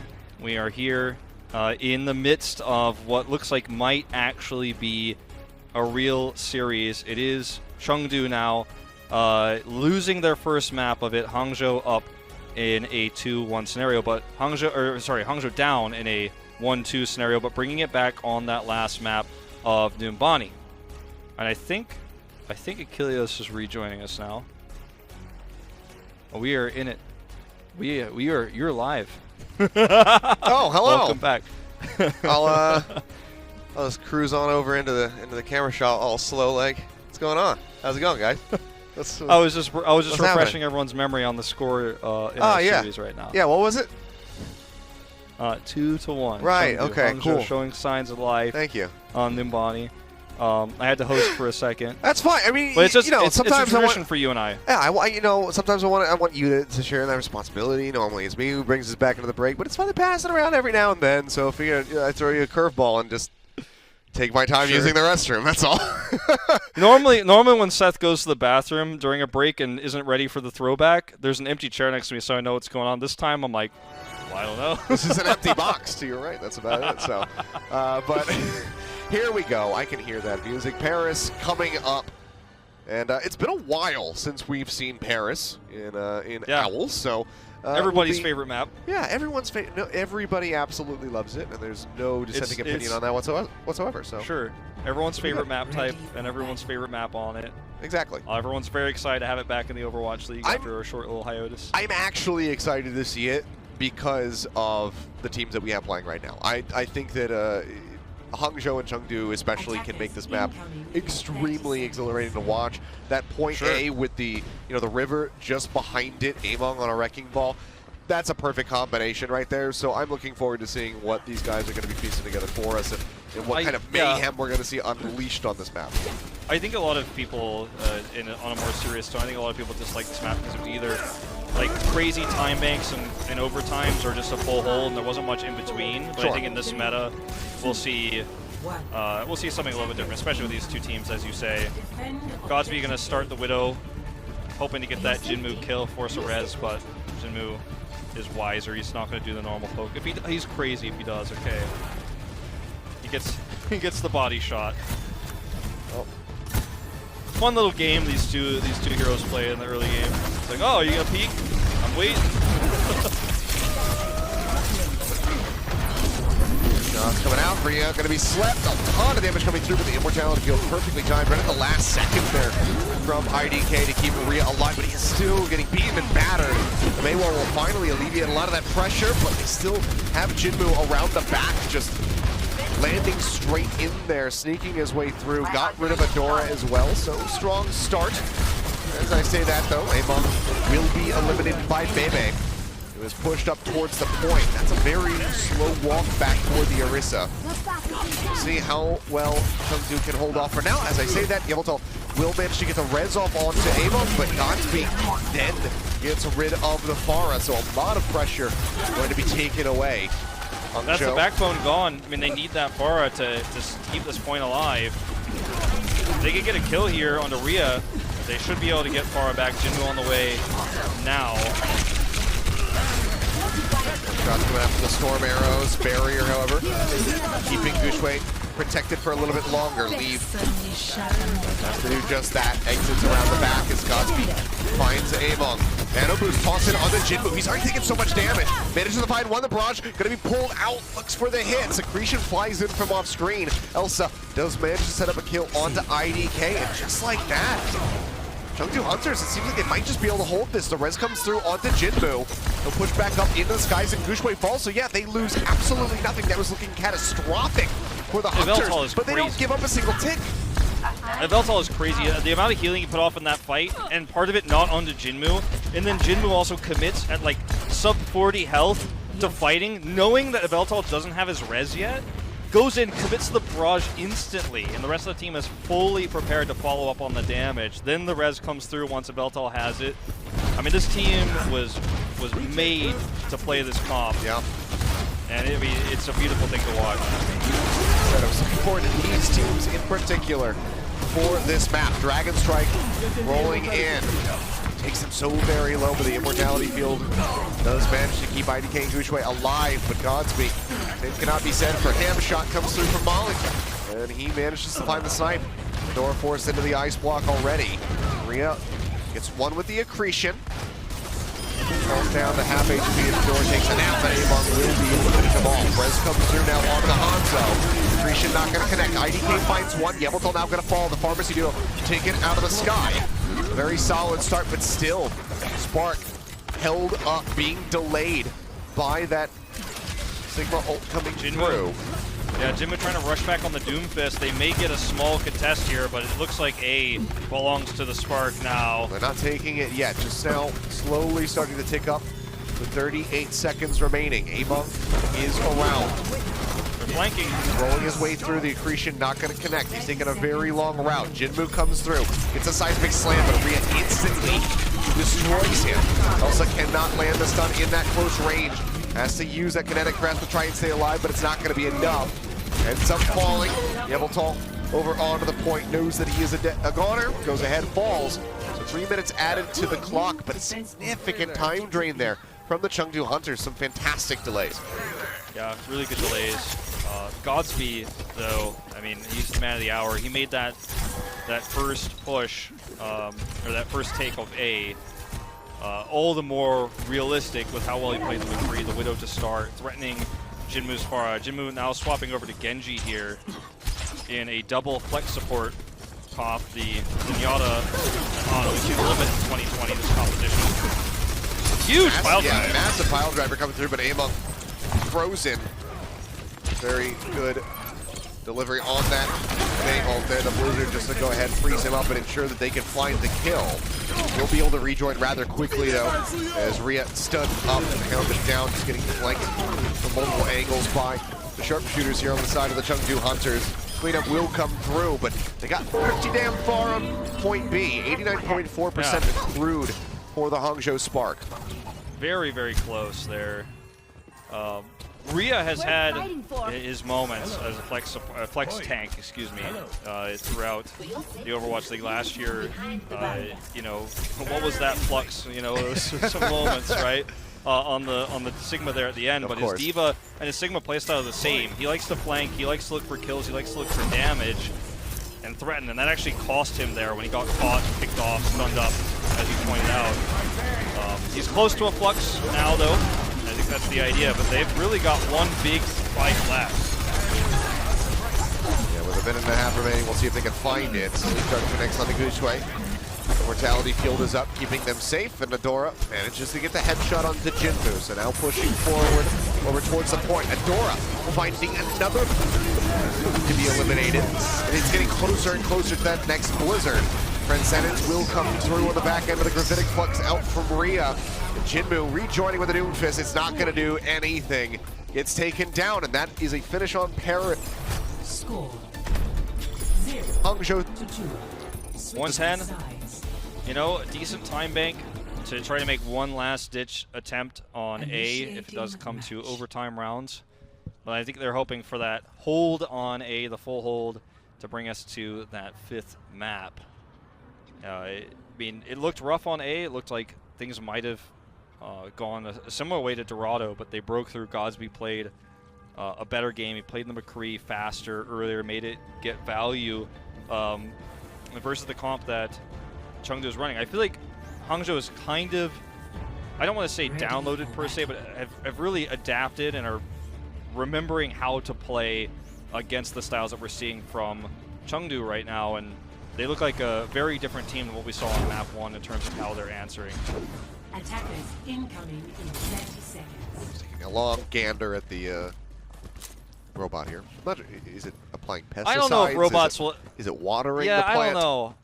Will robots ever really tend to plants as well as humans? I don't know. Probably. I don't know about that. I mean, maybe the plant's not even actually a plant. Maybe he's just like soldering it. Maybe it's all metal. We don't know. Maybe it's not actually it could be a robot plant at all. Yeah, sure. It could just be plant-shaped metal. I don't.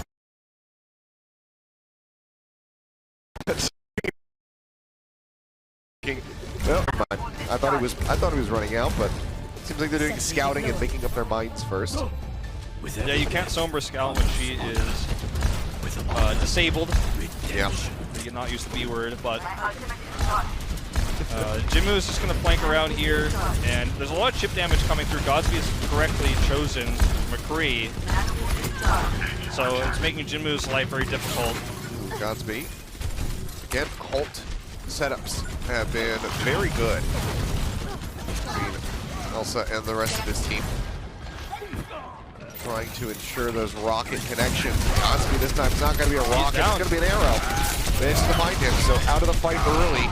No mercy on their side, and now Guangzhou gone, so this is looking like an explosive time bank for the Chengdu Hunters. So again, it's one where right when you think that maybe Hangzhou Spark has the advantage because they finished the map where they get so far, it could just slip out of their fingers. They still try to hold out hope here. Bionade from Molly finishes off Bebe. The shield's gonna break here for IDK, and he's got very places to run to. But with Jinmu hot on his heels, somehow has not gotten the kill yet, but if nothing else, they're keeping him locked in behind enemy lines.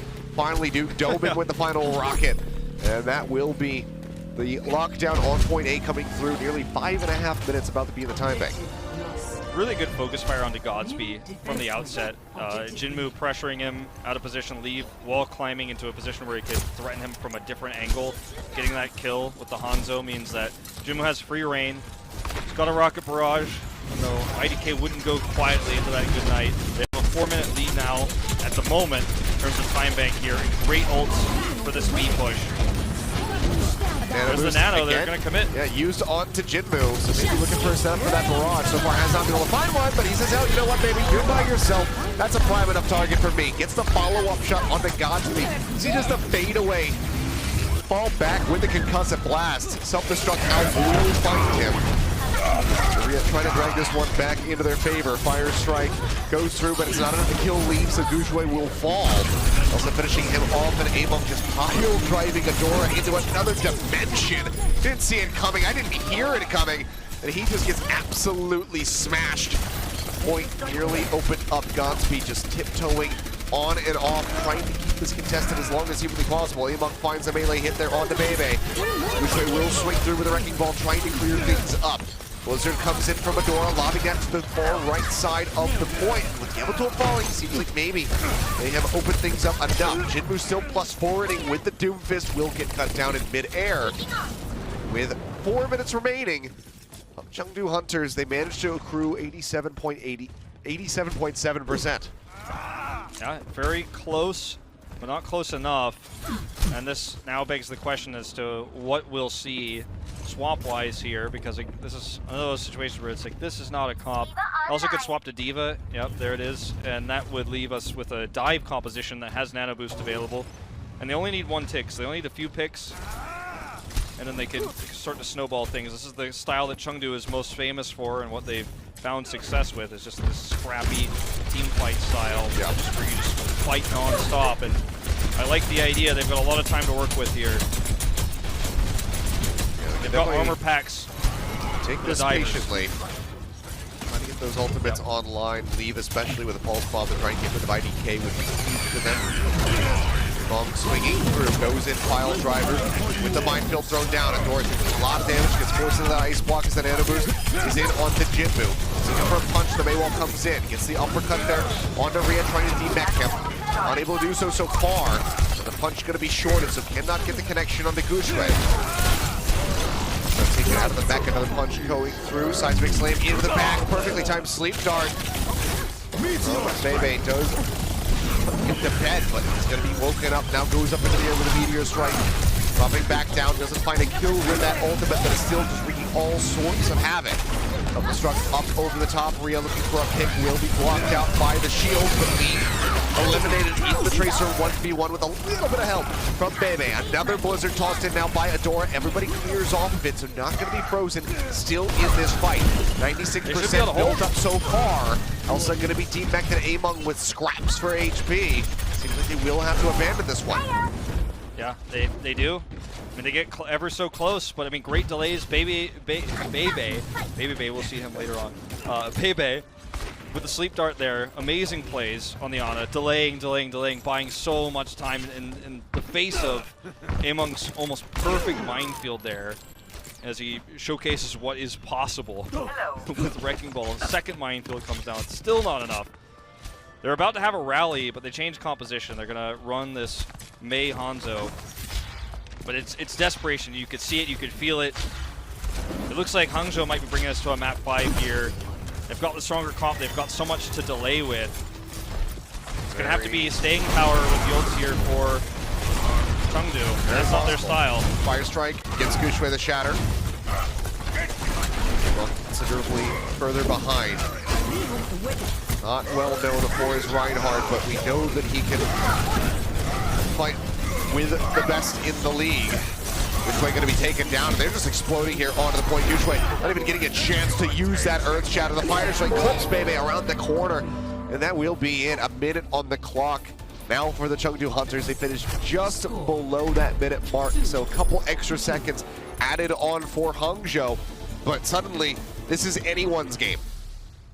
Yeah, a bit of a sloppy defense there from Hangzhou, but this could be a draw. It certainly has a good chance of it being, but this becomes very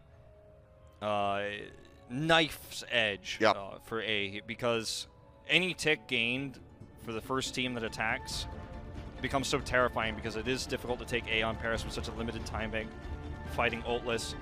There's a world where you might see Pharah on attack for Chengdu. There's a world where you might see even a Genji for Jinmu here pocketed to try to get a fast Dragon Blade, because you're not fighting for A, you're not fighting for B, you're fighting for a tick, really, in this case, as Chengdu is the first attacking team.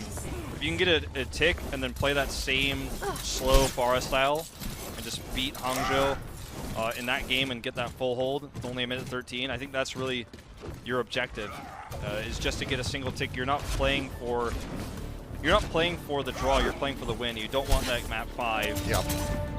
And with their playstyle, I think if they can get a tick here, they've got a really good chance of closing this out. Well, they got to be all in on it. They have to clean up the defense, because they kind of just fell over and died the first time out. It's only at point B where they were really able to take any time off the bank. And away from the Hunters, Jinmu, of course, is straight back in onto the Pharah, looking for an angle, looking for someone to blow Godsby is the one they want, right? I mean, Godsby's getting the armor pack here from IDK. You can see it. They got him last time. Keep filtering those ones through. Fire Strike goes in. Gushue managing to tag up just a little bit. Zaymong will fall. So a very solid start for Rhea, who's already halfway to that self-destruct. Everybody else in the game is going to be slow building ultimates. Hasn't been too much action coming through. Godsby taking a lot of damage, and Jinmu manages to find him again. That is going to be huge, but is that going to be enough for them to get over onto point A? Bionade tossed in, Gushue getting topped up very steadily. Among rolls through, and now Jinmu gone. This time Adora finds the kill. Godsby swaps over onto the Tracer, trying to rejoin quickly. Bellator will find the res. Push up onto the high ground. Rhea trying to get the kill here. Onto Leaf, but the Mercy Pocket comes through to keep him sustained. Bionade onto Amon as he pushes forward, rolling away. Trying to find an angle perhaps to knock somebody off the side of the map. Rhea throws the bomb up into the air. Doesn't find a pick off. On the Evil cannot finish off the Pharmacy duo. And Abu's tossed in. Jinmu looking for a target. Shadow gets dropped in, manages to find Amon. He will be pinned, he will be killed. The barrage comes down, but he just can't get the damage in. The D-Matrix is there, up in his face. Rhea blocking all of that and keeping the team alive. They step off the point for the moment. Now they have to get grounded. You can see just a few members trying to buy some time and just leave by himself, but he will be finished off, and that will be the hold. In OT, nothing gained. So a draw still possible. That's what Chengdu is fighting for. Yeah, that means the series will go on. Best case scenario for Chengdu is with them still having a 2-1 lead. But, I mean, that was great play from Rhea all around. The objective for Chengdu with that composition is to get onto the point and force Godsby away or kill him, right? He came back on the Tracer to try to contest the point. You have a Pharah. Molly's at like 90%. He finally gets the nano boost off. You have the barrage coming through, and Rhea just shuts everything down. Without Rhea's great plays there, the comp just can't survive against a Pharah. There's no answer to the Pharah. There's no way to shut it down. And Rhea made it all happen, made it all possible there. The defense matrix usage was great. The pressure he put back on to Jinmu right afterwards. That's the kind of clutch play you need to see from a flex tank in a crisis situation like that. Because like I was saying before, I mean, the real plan, the real win condition for Chengdu is to get just a single tick and they get that full hold. They don't have that opportunity anymore. Now they're playing for the draw. And they may very well get that, but the series could have been over if they had gotten that tick. I mean, they might have been able to win this whole series right then and there. We'll never know how that reality would have played out, though. As and have Godsby start the McCree once again to counter the Spara, and Hangzhou's got a real chance of bringing us to a 5th map that they can take to reverse sweep. Pushing their way forward. Jinmu poking out already where he can. A couple nice rockets down there onto Gushue. The barrier will come out, block out the rest, but already Bebe getting eliminated. 45 seconds remain. Hangzhou Spark need a tick to tie us up 2-2 in the series. Good angle here for Jinmu, but he doesn't want to overextend into Godsby's line of sight. He's going to pressure, stay safe around the corner. As you can see, Godsby doesn't have much to fire at the moment. Nice stun there onto Rhea. Just further delaying them. It's going to have to be a mad dash forward onto the point. And also deal with Jinmu, who's got a barrage ready to go. Drops it in. He's looking for a kill, but actually will get punished for it. Manages to find one, but it's at the cost of 2. Among and Jinmu both eliminated. Making their way over towards the point now. Flashbang. Godsby cannot find the hit there on the Leave, who is holding down the staircase. Rhea trying to make his way over onto the point. They do force that out. They make their way on, so they start ticking up. Can anyone tag it? They're trying to get there. The closest was the Sigma, but it's not going to be enough. Hangzhou Spark will be able to get a victory here on Paris and tie up this series 2-2.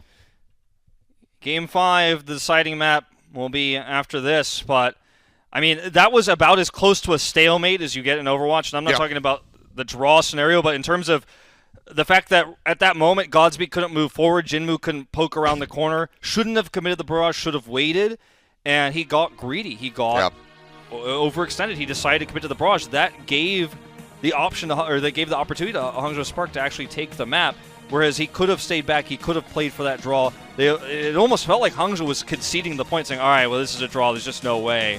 We're at an impasse here. But then he gave them that opportunity, and Hangzhou now can get this reverse sweep one map away from doing it. Yeah, they are. We'll see if they're going to be able to pull that one off when we come back from the break. Tensions rising for both of these teams. Hangzhou, a reverse sweep in their first match of 2020 would be absolutely nuts. We'll see if they can pull it off in just a little bit. Coca-Cola is the official refreshment of the Overwatch League.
And welcome back. Here we go.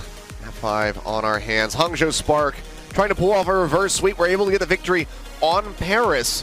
Now just one more stands between them and a victory here in their first match of the 2020 season. Chengdu Hunters, of course, first match for them, still going to be vying for the same exact thing. So it all comes down to the wire. Both of these teams going to be fighting tooth and nail to try to take this final map.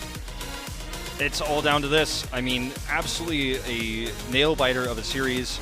As you kind of alluded to in Game 1, it feels like this one's going to be closer. It feels like this one's going to be scrappier, and I kind of tended to agree. Glad I didn't curse at this time.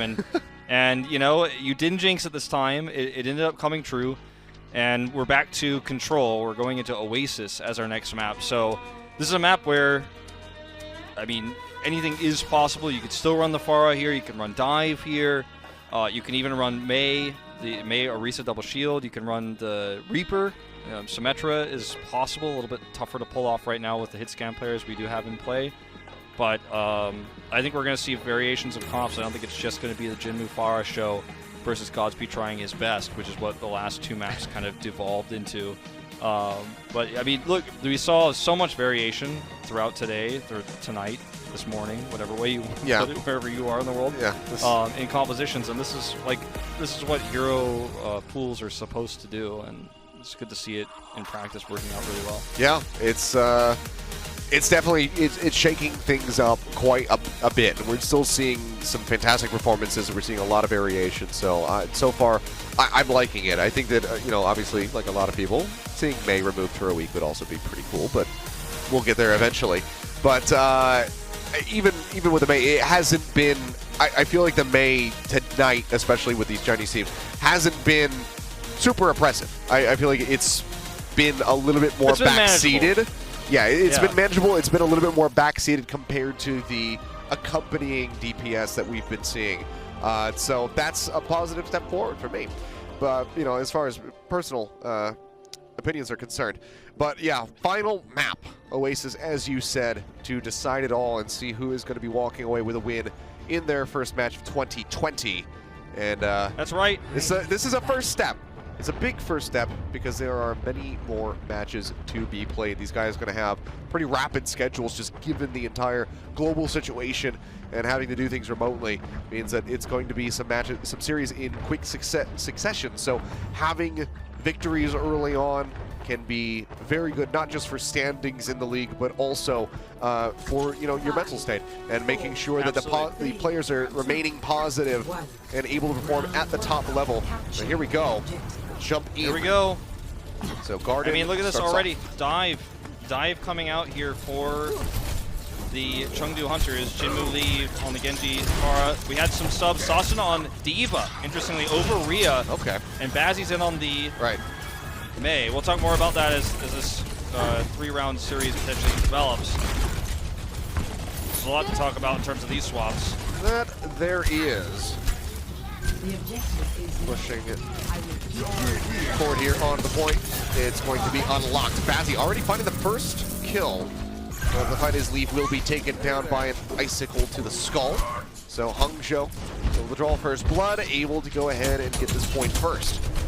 So not only is Saucin subbed in, he's subbed in as a tank, and in this case flex tank to Gushwei. His normal role is to play projectile, and very rarely something like Sombra, which is unavailable. So very unusual substitution here, working out so far.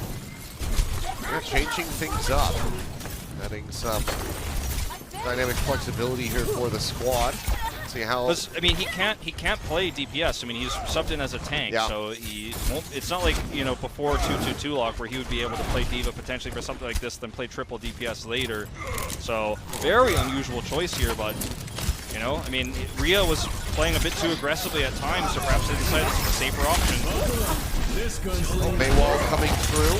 They get a cutoff onto somebody. The angle not quite right. Flashbang does connect, but no kills we found. As Godspeed just fans the hammer trying to break down these tanks, and Among will finally fall to it. Jinmu, however, with the Dragon Blade, manages to find Gushwei. Dashes through, gets a slice. That's going to be a triple kill. Over to Jinmu, looking for a little bit more. The Maywall comes up, but there's nowhere to go. Bazzi has backed himself into a corner. Final pop out there on Assassin will be the kill, and 63% does get accrued for the side of the Hangzhou Spark. But now, Chengdu on the board. That was a great Dragon Blade. He knew Flashbang was on cooldown. He had just seen it moments before. He knew he was safe to go in there. If he got behind IDK, there was really big potential for a huge blade, and it was very well executed. Now playing forward, Stick going to be coming in. Leaf gets rid of Godspeed as they continue to play very far forward. And Bazzi committing the Blizzard here? Yeah, it's left in animation as well. Very nasty stuff. Normally, Wolf, this is where you start screaming, saying, "What was that Blizzard?" But we won't dwell on it. That was messy. I mean, that's a free team fight win here. It was bad. And a free ult. I mean, that was... By the way, this is, I think, I could be wrong on this, but I've been following Bazzi since his debut in Contenders on 7. I think this might be his first career May game. Very possibly. Across 2 years of play. So well, he started with a high note, getting that headshot on Leave, and then might have just basically ended the round with a bad Z play. That Blizzard was not great. Tightening their way over to the point, however, they wrap around Hangzhou Spark, trying to get the flips. They're going to be contested. Godspeed draws out the Deadeye, manages to find Ableton. Flashbang in, shatter, everything dumped on top of Jinmu. The self-destruct, why not? Assassin finds the kill. They finally get rid of him. Among manages to drag once back as he knocks Baby off the side of the map. Hunters currently here with the lead, but Among going to be frozen and eliminated, so not going to be holding on to this point for much longer. Great flick around there from Bazzi, actually. It's incredible too, like how much value Gushue is getting on this Reinhardt all series long. A very unusual pick, right? No Lucio. You're not running the Reinhardt Zarya. You know, it seems like you want to run Winston with this. Obviously, if you're running a dive comp, there isn't one. There's another Bazzi pick off here, but like Gushue is using these shatters defensively, and I mean, they're getting a lot of value, and it's shutting down a lot of these big dives. And that's not the first time we've seen Apple play, the third or fourth in this series alone. Very cool, kind of like Reinhardt almost tech pick for the shutdown of the dive. Making their way forward. Get the point halfway contested. Maywall coming through, cuts off Leaves, now has to wrap all the way back around, and Able gets left out to dry. It's taken down. Jinmu, flashbang there for the moment, takes a shot on the backhand, and Godspeed not going to be eliminated. Nano Boost invested, helps keep him alive. Tries to get the flashbang there onto Leave, is unable to find it. Now he's getting out traded.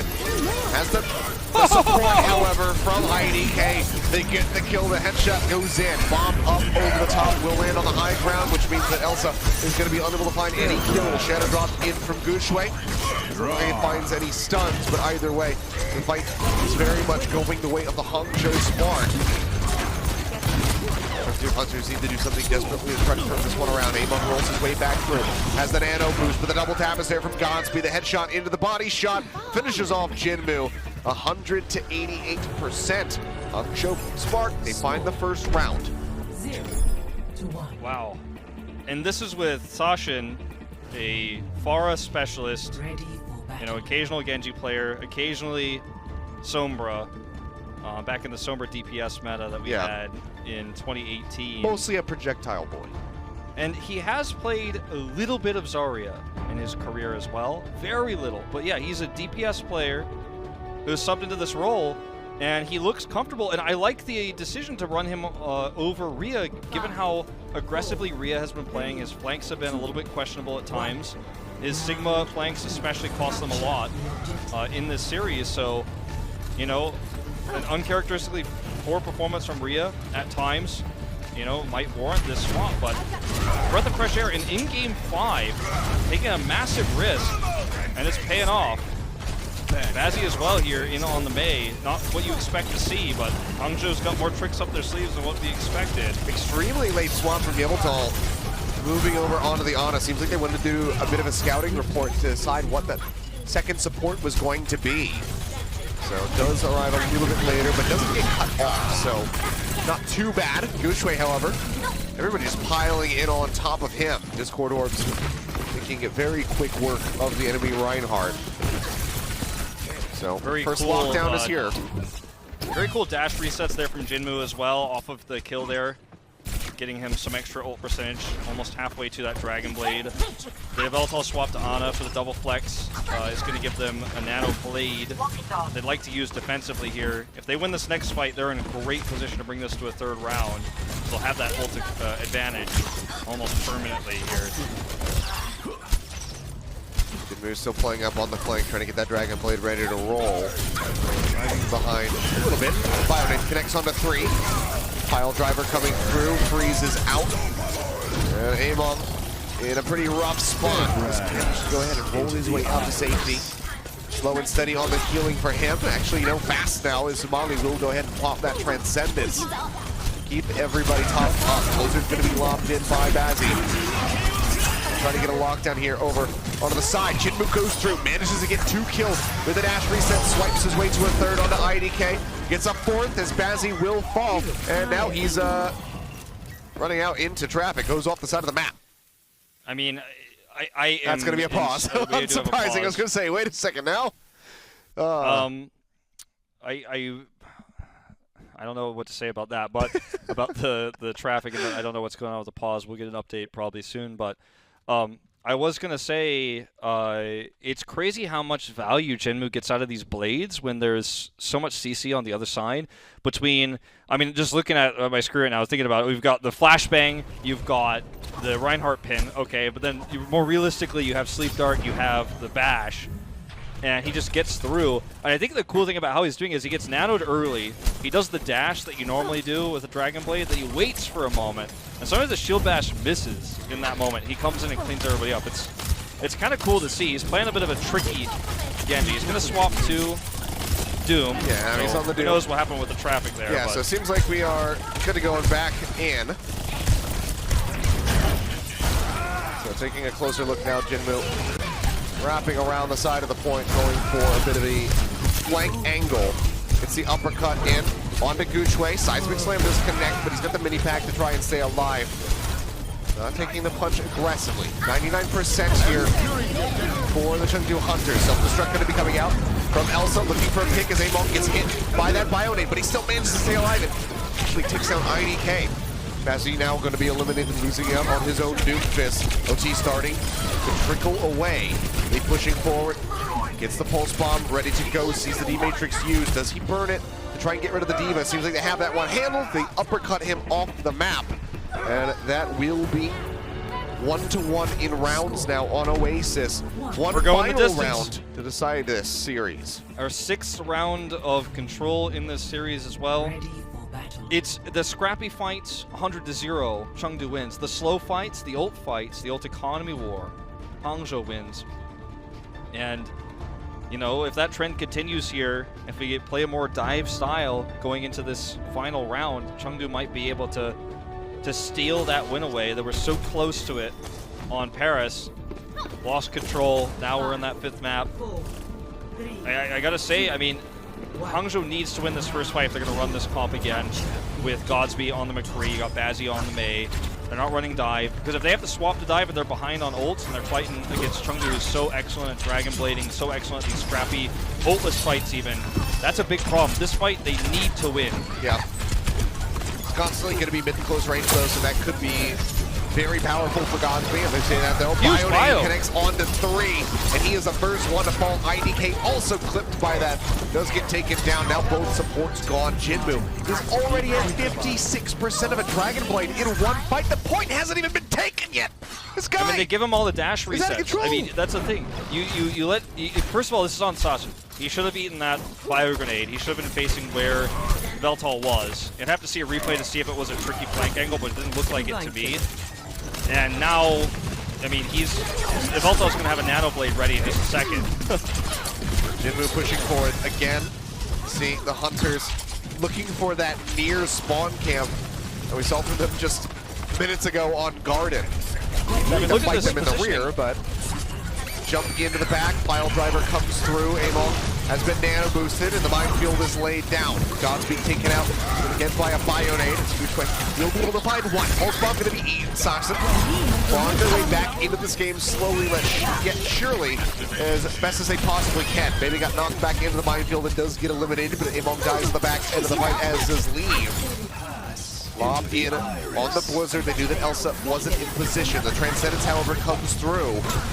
Valiant is well invested, and they managed to keep the Diva into the mech, and suddenly things are unraveling a bit for the Hangzhou Spark. Self-destruct going to be forced out, but here we go. Kills finally starting to come into their more than favor. Three members are now gone.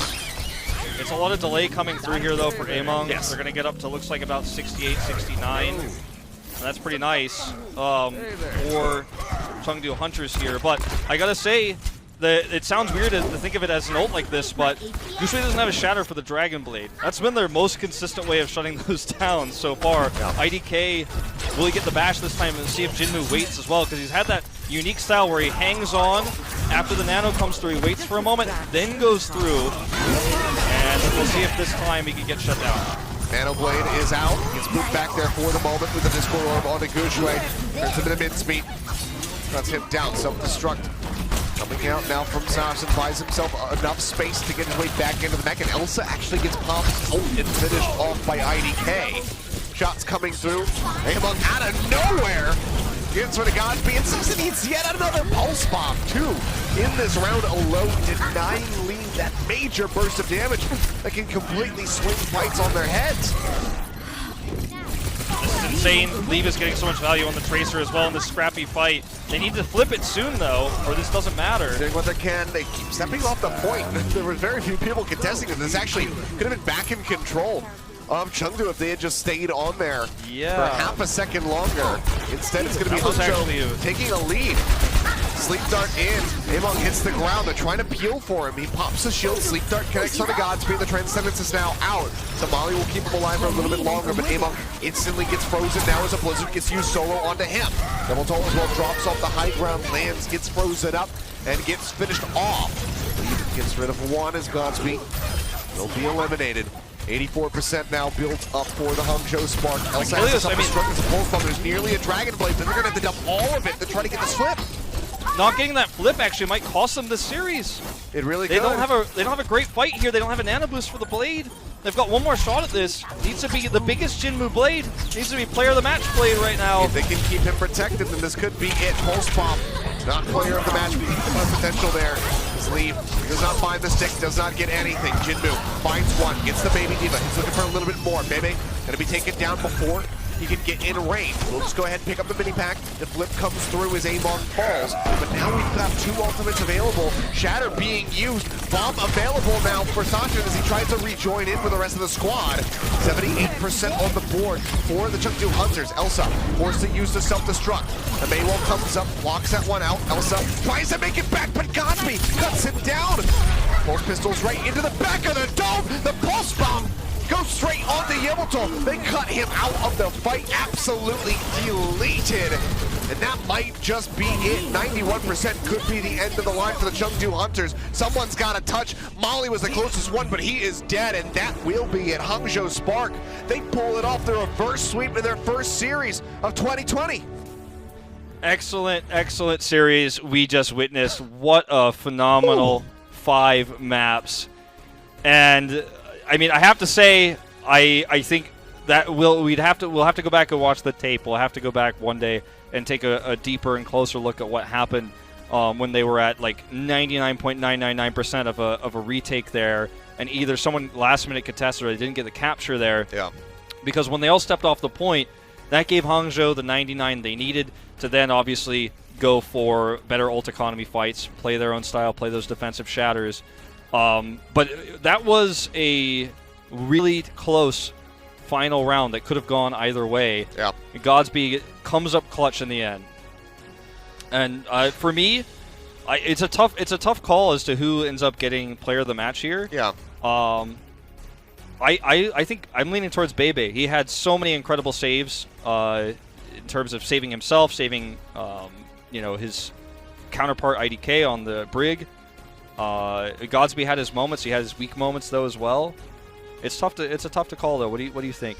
I was personally leaning towards Godsby. Then again, I kind of have a penchant for this guy. He's always been a bit of a superstar. He was a little knuckleheaded earlier on in this series, not swapping off of things when he should have. But I think by the end of it, it really came together, and he was really performing. The shutdown on the D-Mech there on Elsa at the end was absolutely critical. and the stick turnaround instantly on the Molly was just fantastic. So I'm kind of leaning towards Godspeed, but again, this is one of those series where there's not really a clear-cut person. If we had Captain Planet in our ears, you know, I'm sure that he would be able to weigh in a little bit more with some stats-based, you know, nominations. But for now, I think I'll go with Godspeed. But man, I just wanted to say, you know, to everyone watching late night right now, thanks for staying up. Thanks for being our night owls. Yeah. And thanks for being patient, because everyone's been working behind the scenes. I know you guys can't see it, but all the production staff, all the league ops, all the casters have been working really hard behind the scenes to get this set up. And I know it might have been a little bit shaky today, but we've got a lot of matches coming up. Overwatch League is back online. And thank you guys so much for being patient throughout tonight's matches, but also the delays we've had in getting the league back online. Yeah. But we're back. It's happening. We are. I have to echo the sentiments of Wolf. It's been a bit of a scramble to get everything together, but it really has culminated, and it seems like overall, for us being kind of the guinea pigs, the test on this one for the first online broadcast, I think overall it was quite satisfactory. So thank you guys for tuning in, staying up with us late. We really appreciate that. Or early, you know, if you're off in Europe or watching in Asia, we appreciate you guys tuning in, being here for us in this, you know, historic moment. First time that we've ever taken the league online. Hopefully it doesn't last too long, but it's been great. So from myself, from Wolf, from all of the production staff who have been staying up at these ungodly hours to bring you the show, thank you so much for tuning in. We'll see you in a bit, because there's more Overwatch League action coming up in about 8 or so hours. So make sure you set your alarms and you wake back up for those.